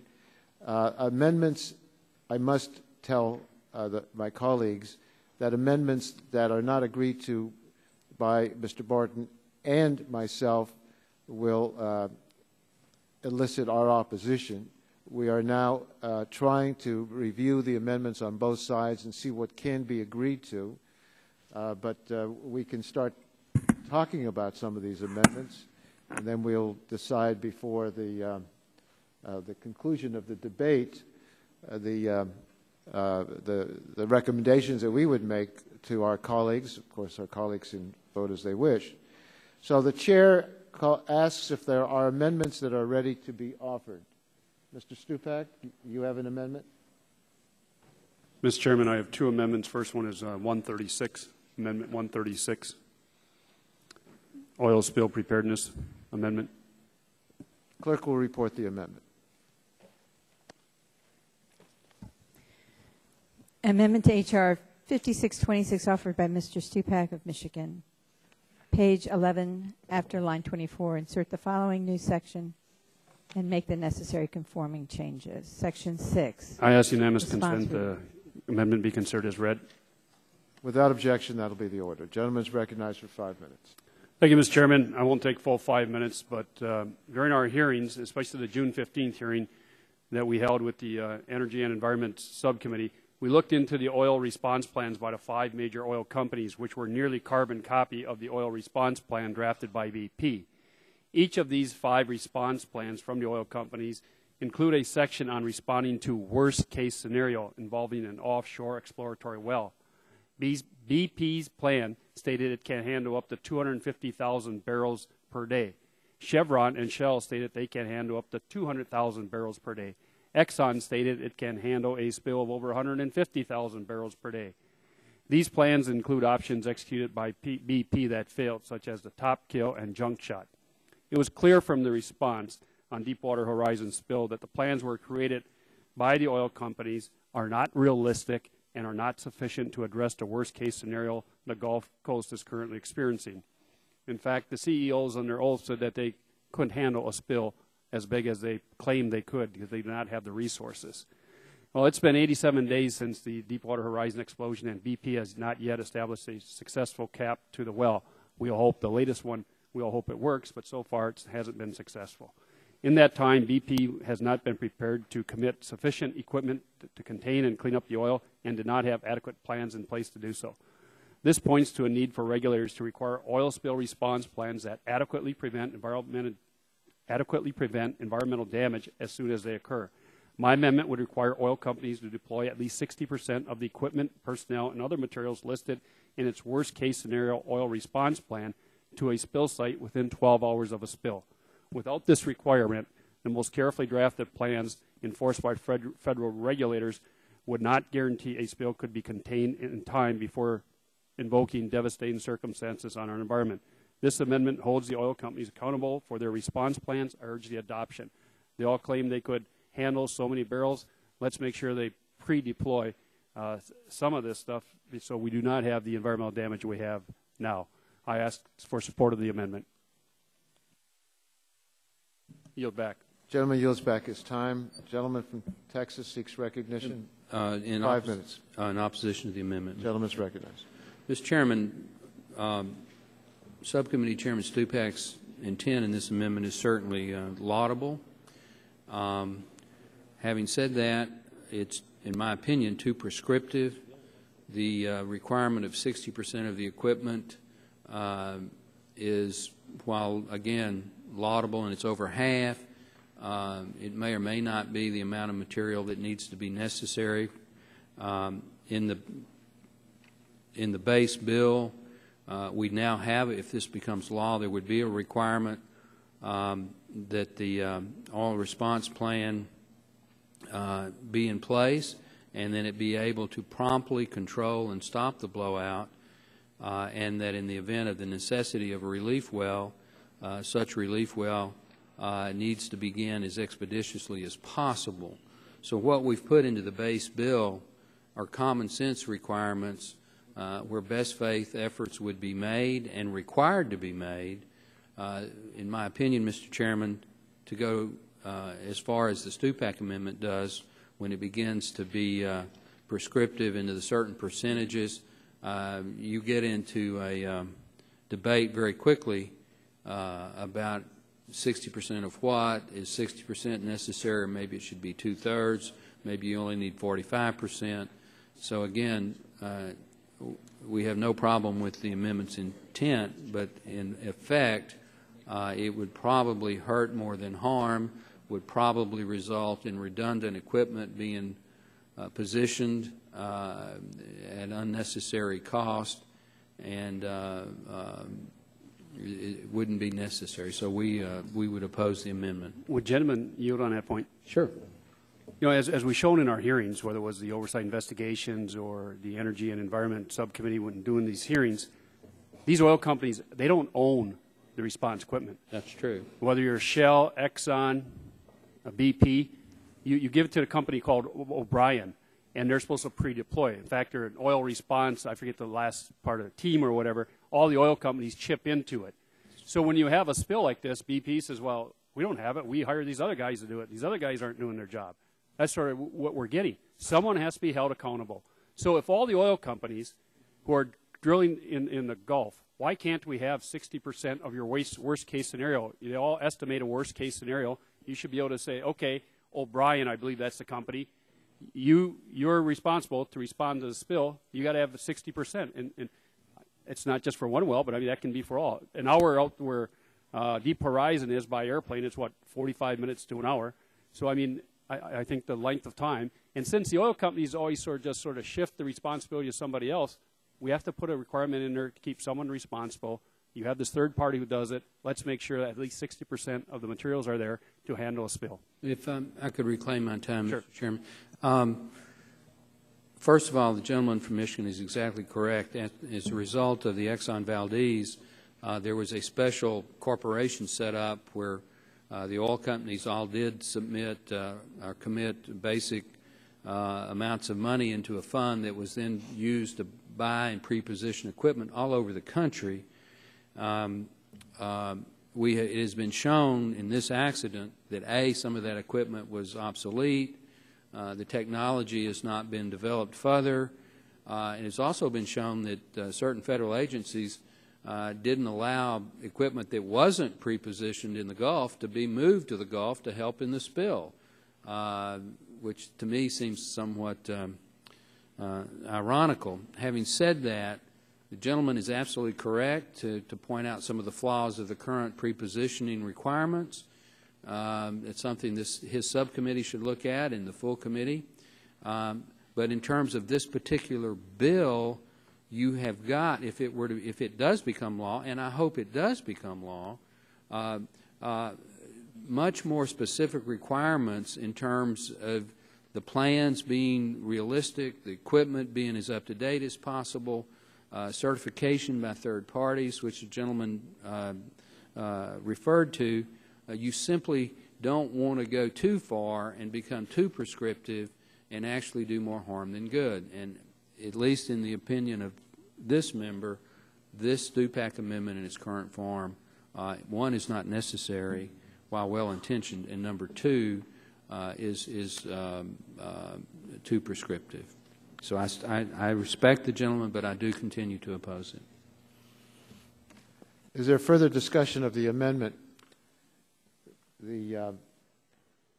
For the benefit of the gentleman from Michigan, I see a lot of wisdom in your amendment, but we are operating on an informal understanding that both have to agree to the amendment.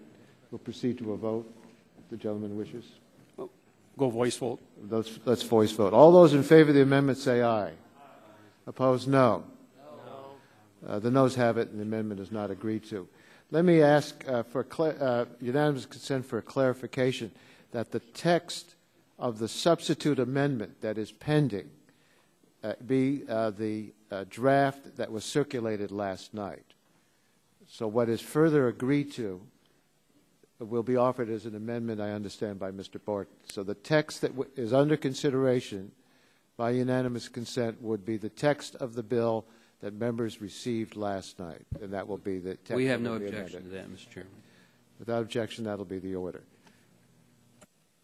Further amendments? Are we ready with your amendment? Mr. Barton, do you have? Mr. Chairman, I have two more amendments, or you want to, when you want? Let's go to okay. Ms. Harmon. Thank you, Mr. Chairman. I appreciate you have an amendment your help. Desk? Yes, I have Clerk amendment 39 at the desk. Clerk will report the amendment. Amendment to H.R. 5626 offered by Ms. Harmon of California, Mr. Dole of Pennsylvania, Mr. Welch of Vermont, and Ms. Baldwin of Wisconsin. Without objection, the amendment will be considered as read. The gentlelady from California is recognized for 5 minutes. Thank you, Mr. Chairman.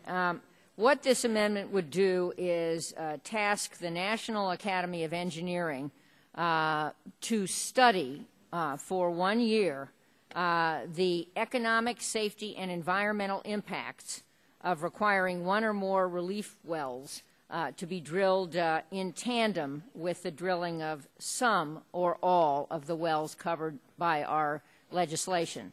As everyone can see, this is a study, and it includes a focus on the economic and other impacts of simultaneous drilling of relief wells, and it does not say that they would necessarily be drilled for all deep water wells. If we could roll back the videotape and think about how horrifying the BP spill has been, wouldn't it have been better to drill, or might it not have been better, to drill a relief well or one or more simultaneously with that deep water well?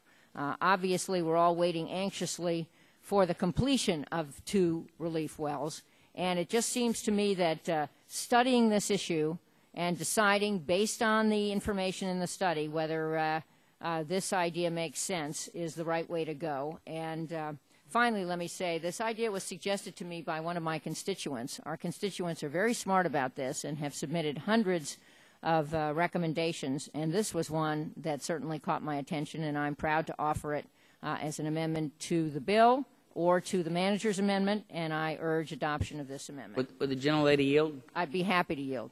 I would just say that because of the agreement that we've reached tentatively with Mr. Waxman, Mr. Barton, that we discuss the amendments in advance, knowing that we have an agreement in principle here with the last amendment that we're going to do. We're prepared to accept this amendment. I'm not. I applaud you that it is a study, not a directive. At the hearing that we had several weeks ago, the comment was made either in a question that I asked or someone else, but during that discussion with the 5 companies, it was made apparent to me that, in fact, if you mandated such, especially if you didn't have a study, you could actually perhaps double the risk, which is not something that any of us would have wanted to see with any of these. But because it's a study, because it'll get done, we'll be able to evaluate at some point down the road whether or not this ought to be something that actually occurs. We don't have objection specifically on our side, though some members may not like it, but we're prepared to accept it as part of the bill. Reclaiming my time, I thank the gentleman. He and I have collaborated on many amendments in this committee, and yes, it is a study, and if it reveals that there are problems with this approach, then we shouldn't go forward with it. But I do appreciate the bipartisanship, and I yield back the balance of my time, Mr. Chairman. Gentlelady yields back the balance of her time. Is there further discussion on the amendment? Gentleman from Alabama, recognized. Mr. Chairman, thank you. And a response to the suggestion of the gentlelady from California. Does any other country require a ancillary well? Norway or the United Kingdom, who are thought to have the most safest, the most safe well, the gentleman, rules and regs? If the gentlelady no, yield to me, he has the time. Or if the gentleman yield to me, from Alabama, I'll be happy to. Canada does require. There, I don't know about offshore, but there may not be any. But onshore Canada, there is a requirement that as you drill the primary well, you also drill a relief well, concurrent. Yeah. In the deep water, drilling. I'm not familiar with deep water in other countries. Yeah. Just a suggestion that any study that we might do, we may benefit from a study that maybe has already been done. I think that their standard of excellence for safety has been exemplary in Norway and in the United Kingdom. So I appreciate the suggestion. It is certainly something that should be studied. Would the gentleman yield to me? Yes, I would. I would hope, and I'm just suggest this, that the legislative history on this bill urge the National Academy to study the experience of other countries. Thank you. Thank you, Mr. Chairman. Gentleman yields back his time.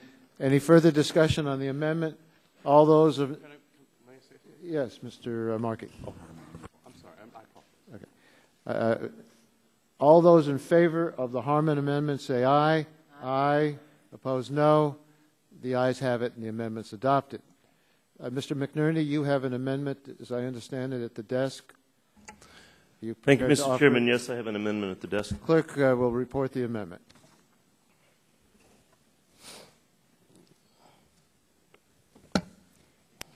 Amendment to the amendment in the nature of a substitute to H.R. 5626, offered by Mr. McNerney of California. Without objection, the amendment will be considered as read. The gentleman from California is recognized for 5 minutes. Thank you, Mr. Chairman.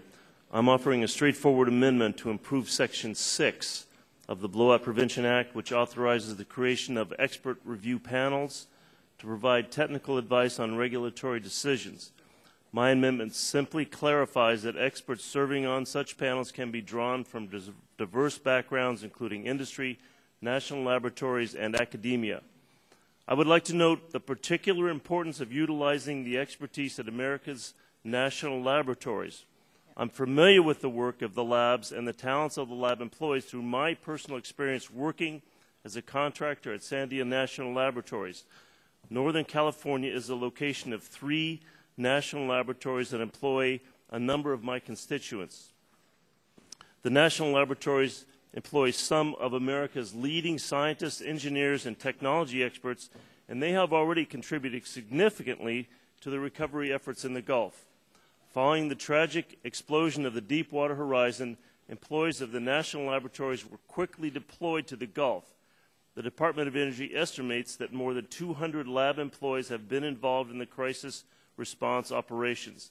The labs have provided an array of services directly related to the legislation we are considering today, such as developing pressure measurements and radiographic imaging of the blowout preventer. Lab employees have also monitored and assisted BP's response efforts, providing necessary technical service such as conducting flow and resistance calculations, evaluating pressure data, and providing independent analysis of BP's plans. Our country has been dependent on BP to develop spill response plans in the Gulf, but BP failed in its obligation to develop real plans to control a massive oil spill. The Gulf Coast residents are suffering as a consequence. As we develop a regulatory framework to prevent a future disaster, it's essential to benefit from the expertise of independent experts. I believe that the national lab employees, as well as their colleagues in industry and academia, offer the technical firepower that would serve the expert review panels well. Mr. Chairman, I just want to make sure that this store of great technical talent is actually utilized in preventing avoidable tragedies like the Gulf spill in the future. I hope my colleagues will join me in supporting this amendment. I yield back the balance of my time. Gentleman yields back the balance of his time. Any further discussion of the amendment? As I understand it, this is an amendment that has been agreed to, and I hope our colleagues would adopt this amendment. We'll now proceed to a vote on the McNerney amendment. All those in favor of that amendment will say aye. Aye. Opposed, no. The ayes have it, and the amendment's agreed to. Mr. Stupak, you have... Yes, Mr. Chairman, I have amendment number 138 at the desk. Clerk will report the amendment.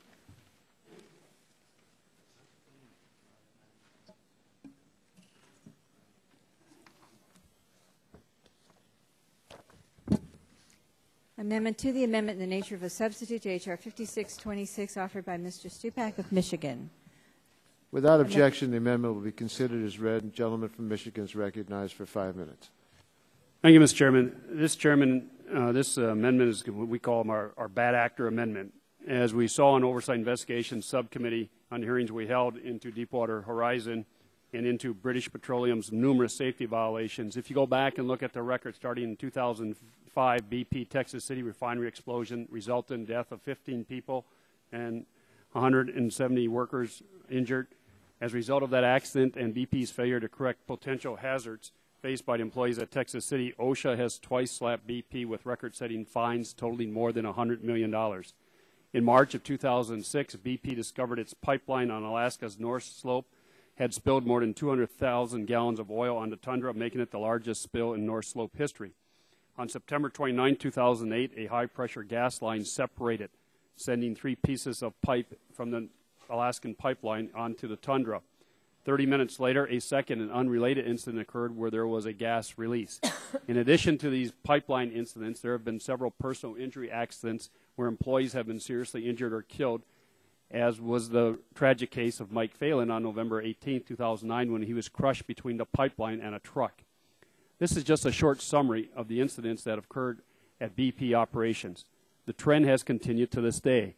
A report from the Centers for Public Integrity showed that in the past 3 years, BP refineries in Ohio and Texas have accounted for 97% of the egregious and willful violations handed out by OSHA. OSHA statistics show BP ran up 760 egregious willful safety violations, while during that same period of time, Sunoco and ConocoPhillips had 8, Citgo had 2, Exxon had 1. Companies that operate with willful disregard for the safety of their workers and no concern for environmental disasters should not be allowed to continue to receive drilling permits for deepwater wells that are inherently risky. My amendment is modeled after an amendment that was passed yesterday in the Natural Resources Committee. It was authored by George Miller. We'd worked on this together, and what it does is we prevent inherently bad actors in the drilling industry from being awarded federal permits. The amendment would strengthen federal regulations on the oil industry by preventing any company that has willfully violated OSHA standards, allowed the death of 10 employees due to unsafe work conditions, or severely violate federal environmental standards from being allowed to receive federal drilling permits for high-risk wells.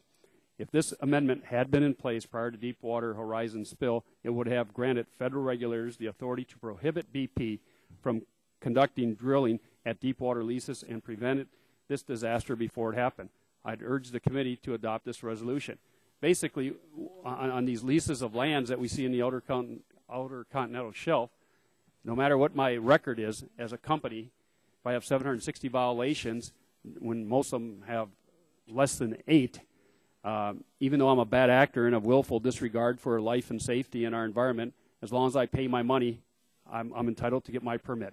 And we have to have some discretion here, somewhere to say you can't continue to violate the law, put your workers at safety, and still be allowed the right to drill or extract minerals in these continental United States.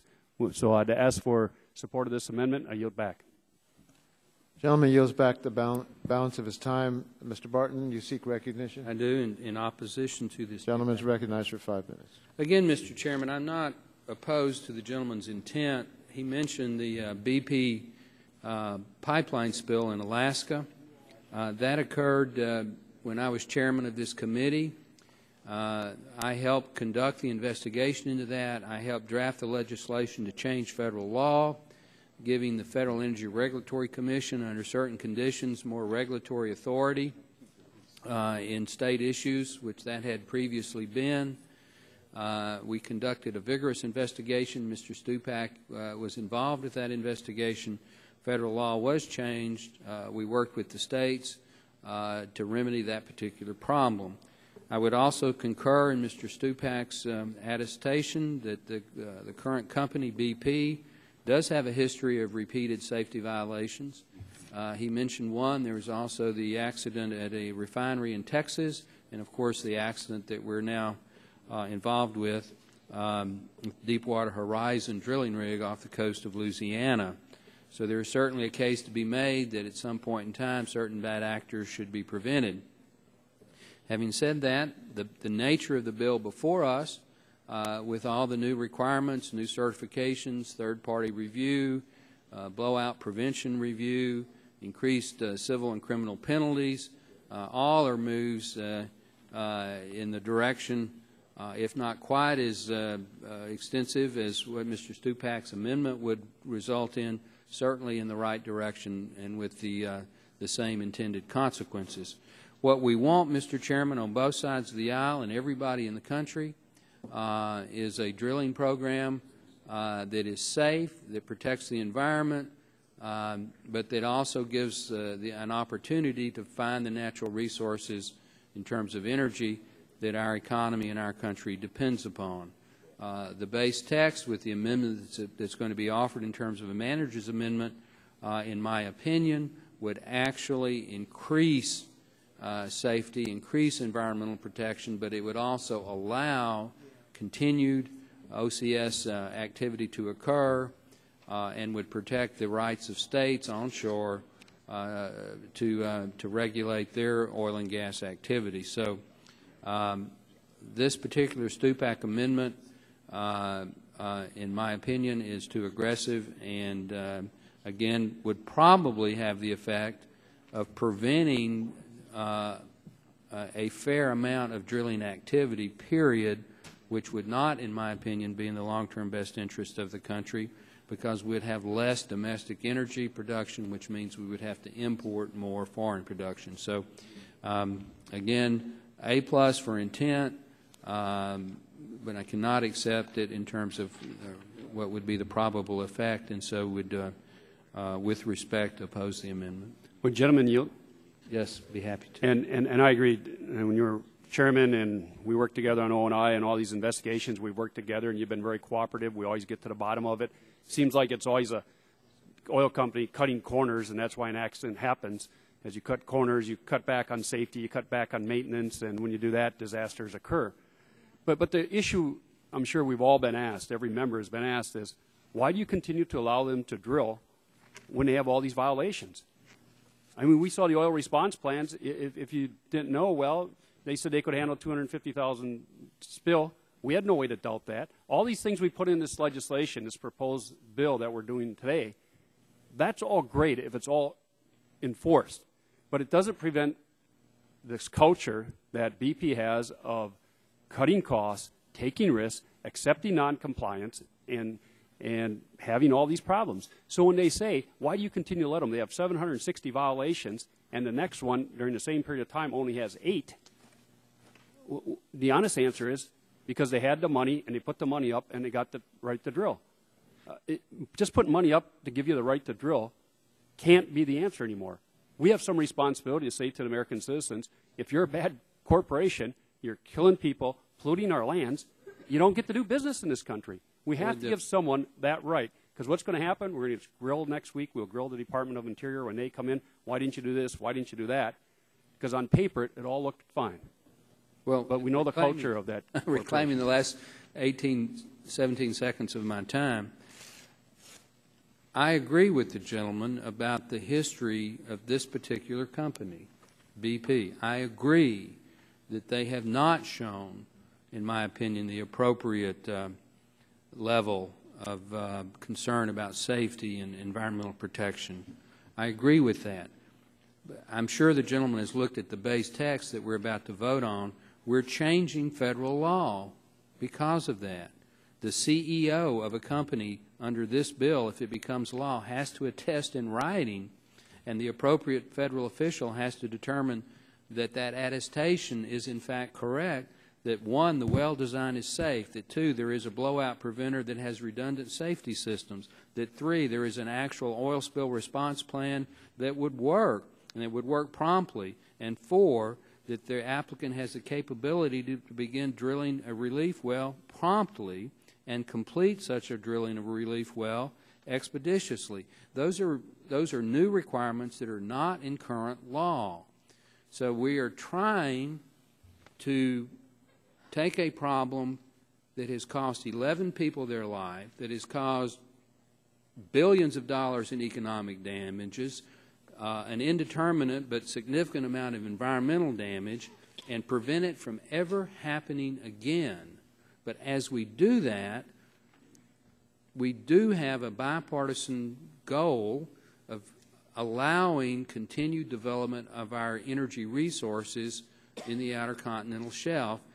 This bill intends to strike that delicate balance to be as aggressive as is possible to prevent this from ever happening again, but at the same time to allow reasonable, rational development to occur. The requirements in this bill are tough. The requirements in this bill are non-trivial. The requirements in this bill, if implemented correctly with good faith both by the private sector and the public sector, will materially improve safety and environmental protection and materially increase the probability that never again will this committee or this Congress or the President of the United States have to deal with a disaster on the proportion that we're having now in the Gulf of Mexico. So again, the gentleman's amendment is well-intentioned, but it moves the balance point, in this member's opinion, too far towards making it impossible to actually conduct a responsible drilling program. So I would continue to oppose it. Gentleman's time has expired. Is there further debate on this amendment? If not, let's proceed to a vote. All those in favor of the pending amendment will say aye. Aye. Opposed, no. No. In the opinion of the chair, the noes have it, and the amendment is not agreed to. The chair now recognizes Congressman Scalise for an amendment. Are you prepared to offer your amendment, Mr. Scalise? Yes, I am, Mr. Chairman. Clerk will report the amendment. Amendment offered by Mr. Scalise. 1, amend Section 1710 as follows. Without objection, the amendment will be considered as read. The gentleman from Louisiana is recognized for 5 minutes. Okay, thank you. And this is the amendment to the amendment in nature of a substitute that we're working on, and obviously we've been working on a number of differences on the legislation. Still would like to keep the discussion going about shallow water drilling, but I know when one of the disputes that we had was over onshore drilling, and especially as it relates to states' rights to regulate. And for states like Louisiana, Texas, others who have a long, extensive history of regulating onshore oil and gas production, I don't think that right should be diminished, and I think those states should be able to maintain that right. The Macondo well was not a state-regulated well. It was in federal waters, and our state for sure has done, I think, a very good job of regulating, and we want to make sure in this amendment it maintains that those states that do regulate onshore oil and gas exploration and production will continue to be able to have that jurisdiction. And, gentlemen, yield to me. Be happy to yield to the chairman. I thank the gentleman for this amendment. This amendment has a number of significant changes which has come about from over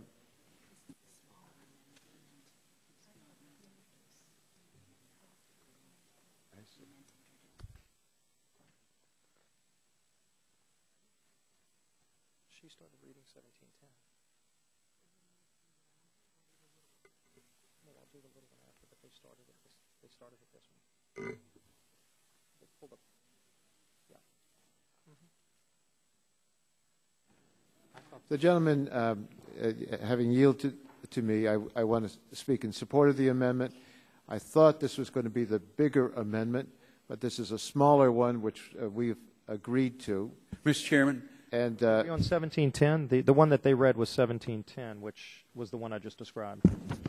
Yes, and so the misunderstanding was mine, but I do want to express my support for it, and then you will offer after this amendment the larger compromise that we have for the legislation. So you prefer me to talk about the No, you're doing two amendments. We'll take this one up first. Okay. Any further debate on it? Mr. Chairman. Who seeks recognition? Is this 1710 we're looking at now? Yes. Okay. Are we ready for the vote? All those in...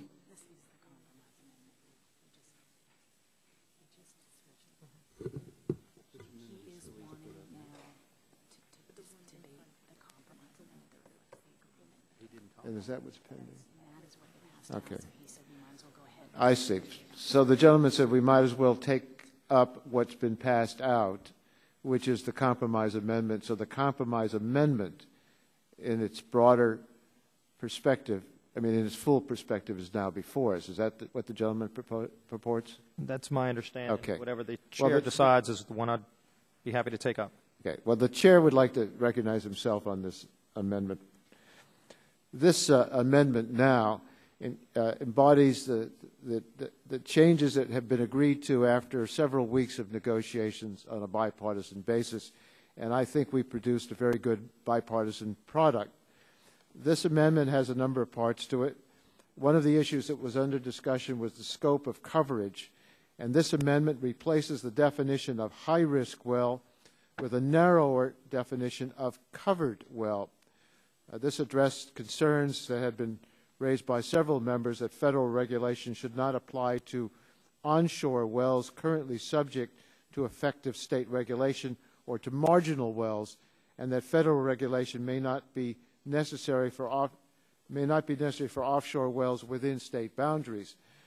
The amendment also refines and clarifies the minimum regulatory requirements relating to blowout preventers, well design, and cementing, as well as the basic conditions which the CEO of an applicant must attest are met, and the appropriate federal official must determine are met before a federal permit to drill a covered well is issued. It clarifies the authority of the appropriate federal official to substitute a more effective technology or practice for a minimum requirement established by the Act. The amendment modifies the definition of appropriate federal official to limit the potential designees to the Secretary of Energy and the Secretary of the Interior. It also modifies the citizen suit provision to align it with current law. I've described the most significant changes, but this amendment includes a number of additional technical and clarifying changes. This has been negotiated, and what the gentleman from Louisiana discussed in his opening statement was a more narrow issue incorporated within this one, or if not incorporated with this one, will soon be incorporated within this amendment to fulfill the agreement that we have reached. I certainly urge all members to support this amendment, and I want to yield to Mr. Barton from Texas. I thank the chairman. I want to support the broader amendment that has been presented and want to make a procedural point and then a policy point. On procedure, it shows that Congress and this committee can work when there's good faith effort on both sides at the member level and the staff level. The staffs of the members involved and the committee staffs worked in good faith, narrowed it to a set of issues that the members had to become involved in.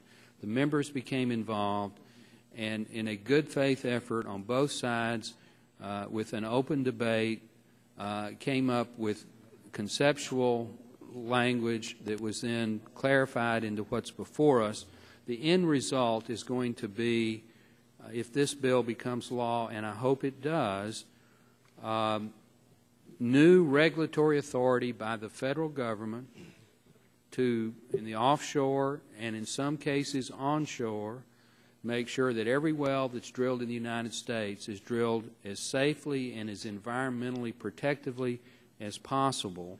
But at the same time, a compromise has been struck that guarantees the state oversight in areas that states have traditionally exercised their regulatory authority unless a finding is made that the state has failed in its duty.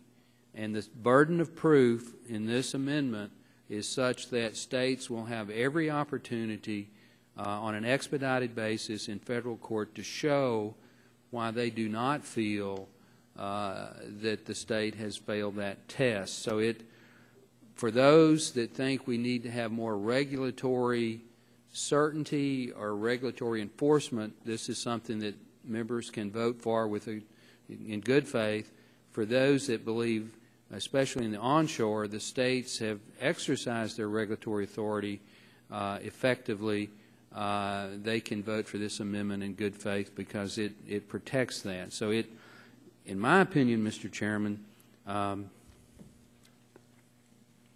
this is the committee at its finest.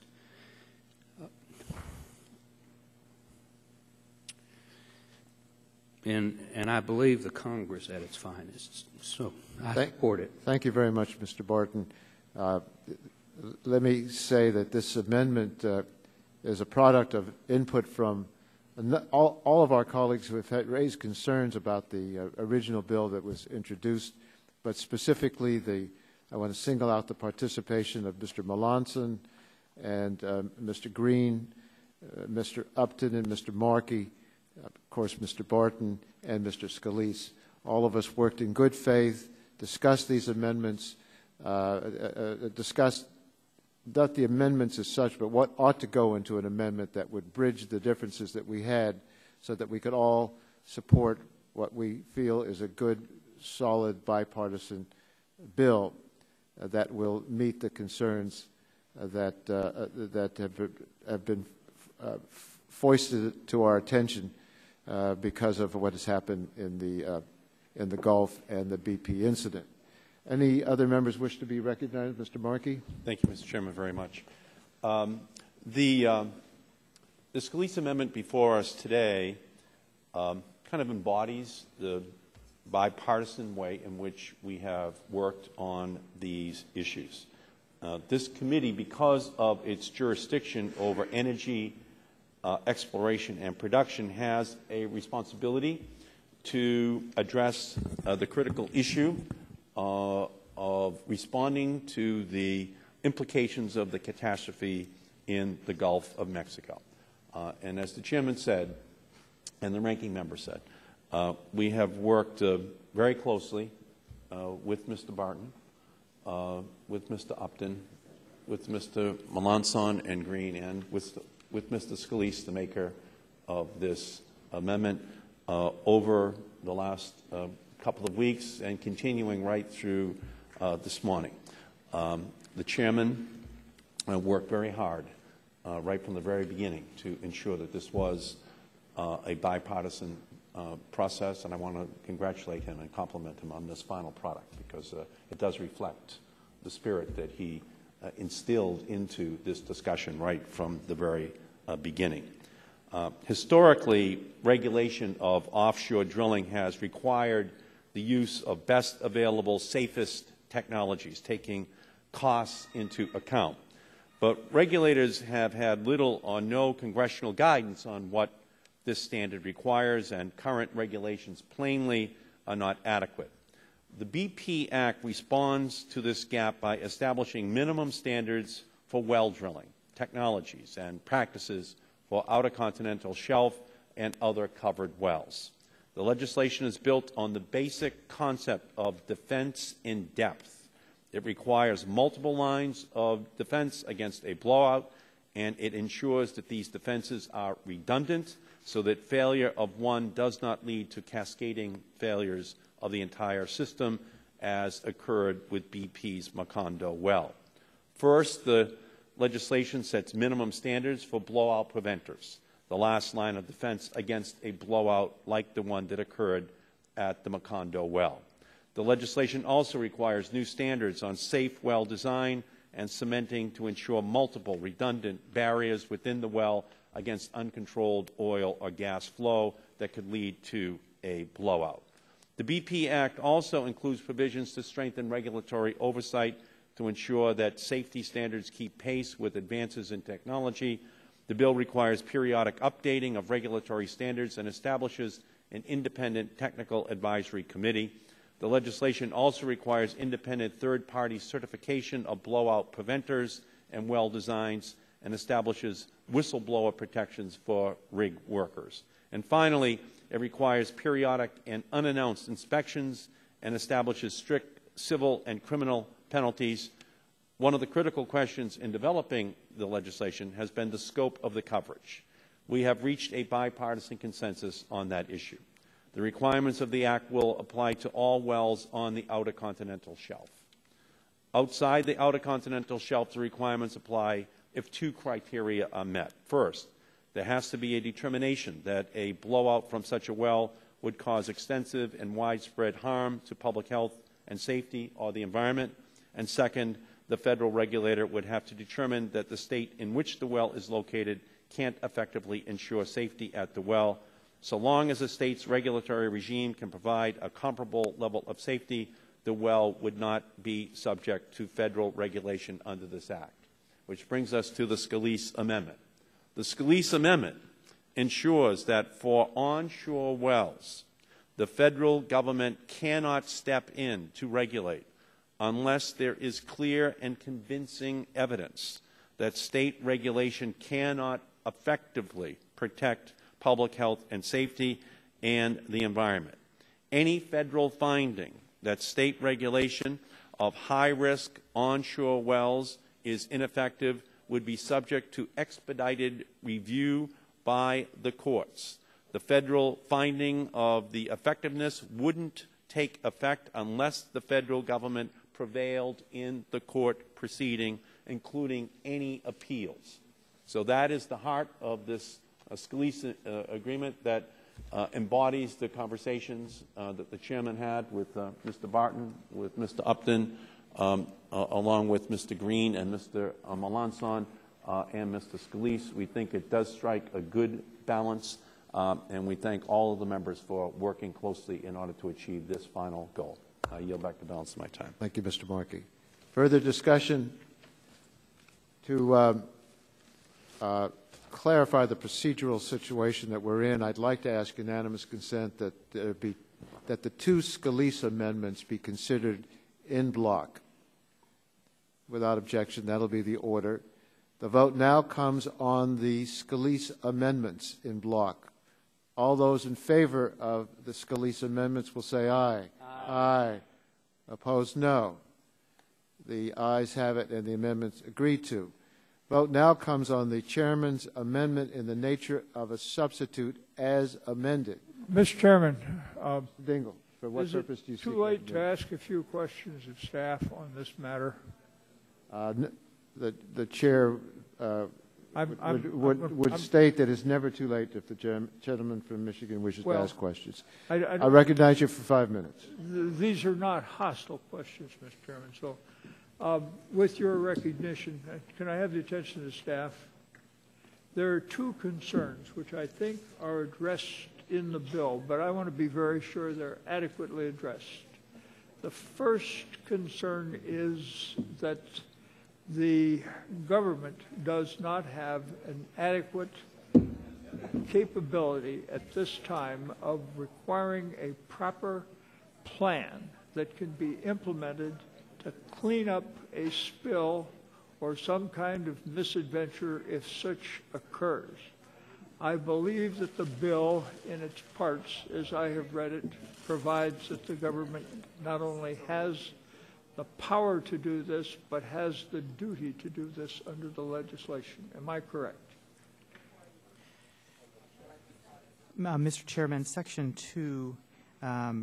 2A lays out several requirements that a CEO of an applicant for a permit to drill must attest to, and that the appropriate federal official must find. One of those provisions is number 3, that the applicant has an oil spill response plan that ensures that the applicant has the capacity to promptly control and stop a blowout in the event the blowout preventer and other well control measures fail. So the government has the ability to impose under the statute the requirement that a fully implementable and adequate plan is in its hands from the licensee. Is that right? In order for a federal permit to drill to be issued, that would have to be the case. Okay. And you're satisfied that's adequate to assure that the plan does meet the needs and the concerns of properly assuring that the party getting the lease has an adequate responsibility to do this? The oil spill response plan would have to ensure that the applicant has the capacity to promptly control and stop a blowout. I'm going to assume that you're telling me yes. Now, what about the government? Does the government have to have a plan of this kind also, or not? I'm not aware of a specific requirement in the amendment of a nature of a substitute for the government to have its own plan. Well, isn't that a weakness? If the government doesn't have the capacity, doesn't have a plan of its own, I'm concerned. You got the permittee going to have a plan, but I think one of the plain things here is the government had no clear responsibility to check the plans by the permittee, and it had literally no plans or ability on its own part to address this question. That's current law. You're telling me that you have addressed in the bill half of this. I'm not hearing the other half is addressed. Am I right or wrong? If the gentleman would yield. I'll yield to anybody if they can answer me. Yeah, right down here, John. That part of the plan, that is the government's response, is within the jurisdiction of the Transportation and Infrastructure Committee, and they are addressing that part of the problem in the legislation which they are producing as part of this. So you're telling me another committee is addressing this? That they are the committee of jurisdiction over that part of this My problem. experience with other committees is that you're asking me to trust an awful lot here. All right, now, I'll assume we're going to trust him. Now, what about this situation, which became very clear during the hearings and the inquiries that we had on this? It becomes rather clear to me, from what I observe, that there was this great bowing and scraping between the government and the permittee, or the leaseholder, as to who had the responsibility of dealing with it. And we saw this in the case of the Exxon Valdez. We saw it in connection with other spills. And so you had a goodly period of time where everybody's trying to figure out who is going to be in charge. who is in charge of doing the cleanup, and how is it enforced by the government so that you have them getting on it right away instead of going 70 or 80 days into this thing as we have at this particular time. I'm listening to counsel, and my time is running out. There is no specific provision of the amendment of the nature of a substitute that addresses that issue. So what we do is sort of guess who's going to be responsible on this matter? I'm not sure I want to be guessing on these kinds of matters. Who's going to, if the permittee or the leaseholder doesn't have the responsibility to do it, what's the government going to do about this? And what power does the government have to grab him by the throat and say, fella, get busy. You have this to do. And if you don't, we will proceed to do it. But then you've got a government which doesn't have the tools, the authority, or the personnel. So the question then is, how does the government do this thing? Would the gentleman yield? I'm happy to yield if the gentleman can help me. I thank the gentleman.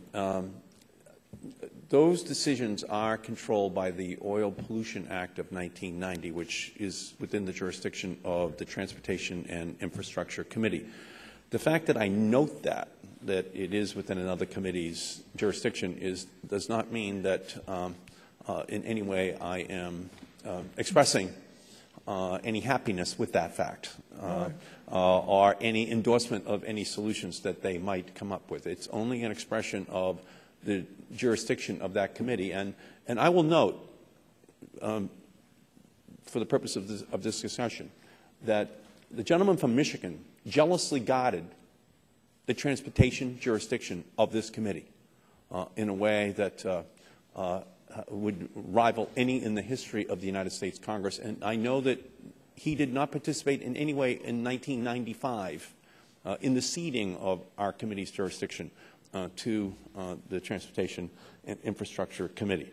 But that is unfortunately something. Gentlemen, permit, the time has expired, but without objection, I'd like to have another minute yielded to the gentleman from Michigan. I thank you, Mr. Chairman. I just note one thing here that I think is important.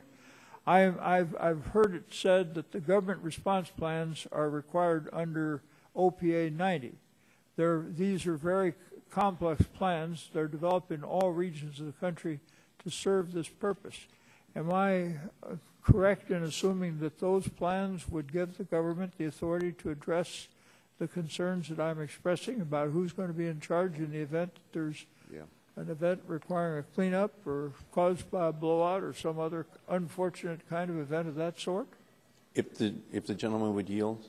I'll be happy to yield to my friend. It is my understanding that that is what Mr. Oberstar's intention is, and that will be included in his legislation, yes. Well, I would ask this, and I just asked my two good friends, the chairman of the subcommittee and the chairman of the committee, if they'd work with me to kind of comfort me on this distress that I feel about the responsibilities of the leasee or the permittee, and also the responsibilities of the government. And if they'll work with me, I'll be happy to try to work with them and hope that we can be sure that we're all a little more comfortable on these points than we are at this time. And Mr. Chairman, you've been most gracious. Thank you. Thank you, Mr. Dingell. Certainly, Mr. Markey and I and Mr. Barton and Mr. Upton will be glad to review this issue with you because it is of great concern to all of us. The vote now comes on the amendment in the nature of a substitute as amended. Is this the final passage? No, that would be the next one. All those in favor of that amendment in the nature of a substitute as amended will say aye. Aye. Opposed, no. The ayes have it. The amendment's agreed to. Now we will vote on ordering H.R. 5626 as amended with the recommendation that the bill do pass. And Mr. Chair. Mr. Inslee down here. Mr. Inslee? Maybe I heard just briefly on a moment on final passage. Just a moment. Well, without objection. Thank you. Just very briefly, I wanted to, there was an amendment we were not able to offer in the spirit of bipartisanship, and I do want to say something that I hope we continue to work on an effort to make this industry as good as the aviation industry when it comes to safety. And the aviation industry has adopted a concept of quantified risk analysis of requiring the relevant industry to quantify the risk and require them to do engineering to meet that level of quantified risk. It is an idea I hope we can continue to work on to succeed at some point. Thank you, Mr. Chair. Thank you. Now we'll proceed to a roll call vote on final passage of the bill. Clerk will call the roll.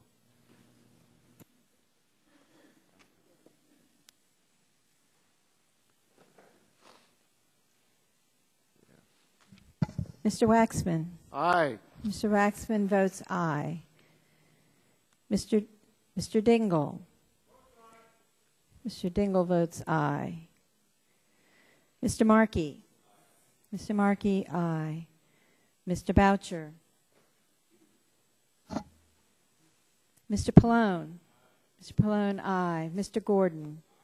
Mr. Gordon, aye. Mr. Rush. Ms. Eshoo. Ms. Eshoo, aye. Mr. Stupak. Mr. Stupak, aye. Mr. Engel. Mr. Engel, aye. Mr. Green. Mr. Green, aye. Ms. DeGette. Ms. DeGette, aye. Mrs. Capps. Mrs. Capps, aye. Mr. Doyle. Mr. Doyle, aye. Ms. Harmon. Ms. Harmon, aye. Ms. Jakowski. Mr. Gonzalez. Mr. Gonzalez, aye. Mr. Inslee. Mr. Inslee, aye. Ms. Baldwin. Ms. Baldwin, aye. Mr. Ross. Mr. Weiner. Mr. Weiner, aye. Mr. Matheson. Mr. Butterfield. Mr. Butterfield, aye. Mr. Melanson. Mr. Melanson, aye. Mr. Barrow. Mr. Barrow, aye. Mr. Hill. Ms. Matsui. Ms. Matsui, aye. Mrs. Christensen.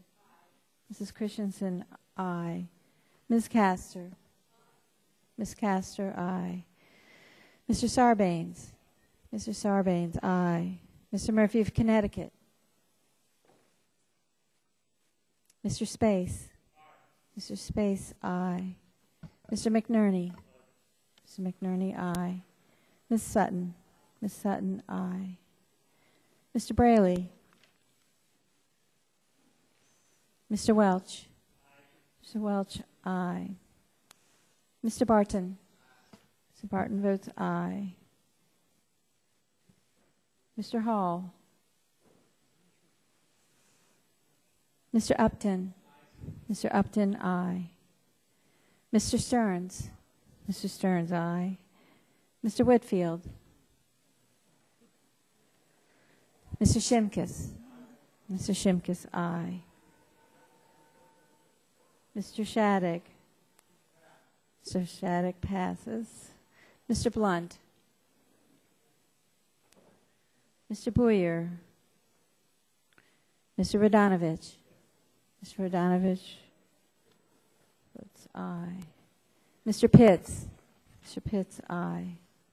Ms. Bonomack. Mr. Terry. Mr. Terry votes aye. Mr. Rogers. Mrs. Myrick. Mr. Sullivan. Mr. Murphy of Pennsylvania. Mr. Murphy votes aye. Mr. Burgess. Mr. Burgess votes aye. Ms. Blackburn. Ms. Blackburn, aye. Mr. Gingrey. Mr. Gingrey. Mr. Gingrey, aye. Mr. Scalise. Mr. Scalise, aye. Mr. Griffith. Mr. Griffith, aye. Mr. Latta. Mr. Latta, aye. Okay. Mr. Boucher. Mr. Boucher, aye. Mr. Rush. Mr. Rush, aye. Mr. Matheson. Mr. Matheson, aye. Mr. Ross. Mr. Ross, aye.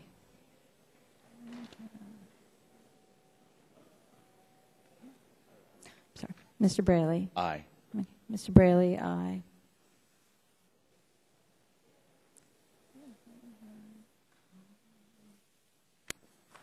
Have all members responded to the call of the roll? Any member wish to change his or her vote? If not, the clerk will tally the vote and report it.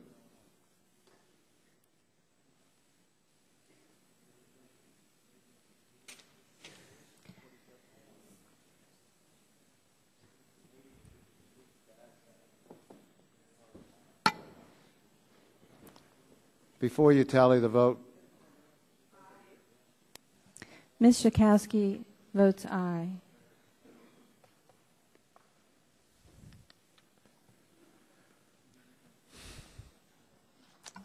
clerk ready to report, please tell us the vote.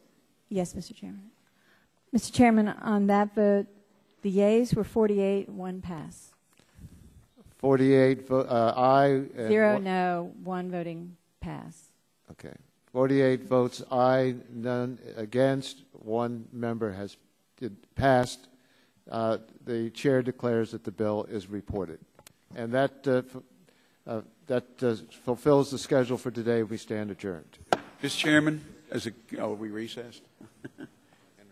I was just going to thank the chairman, but also encourage the chairman, if possible, our leadership would run this bill separately from the other bills if we could make that case.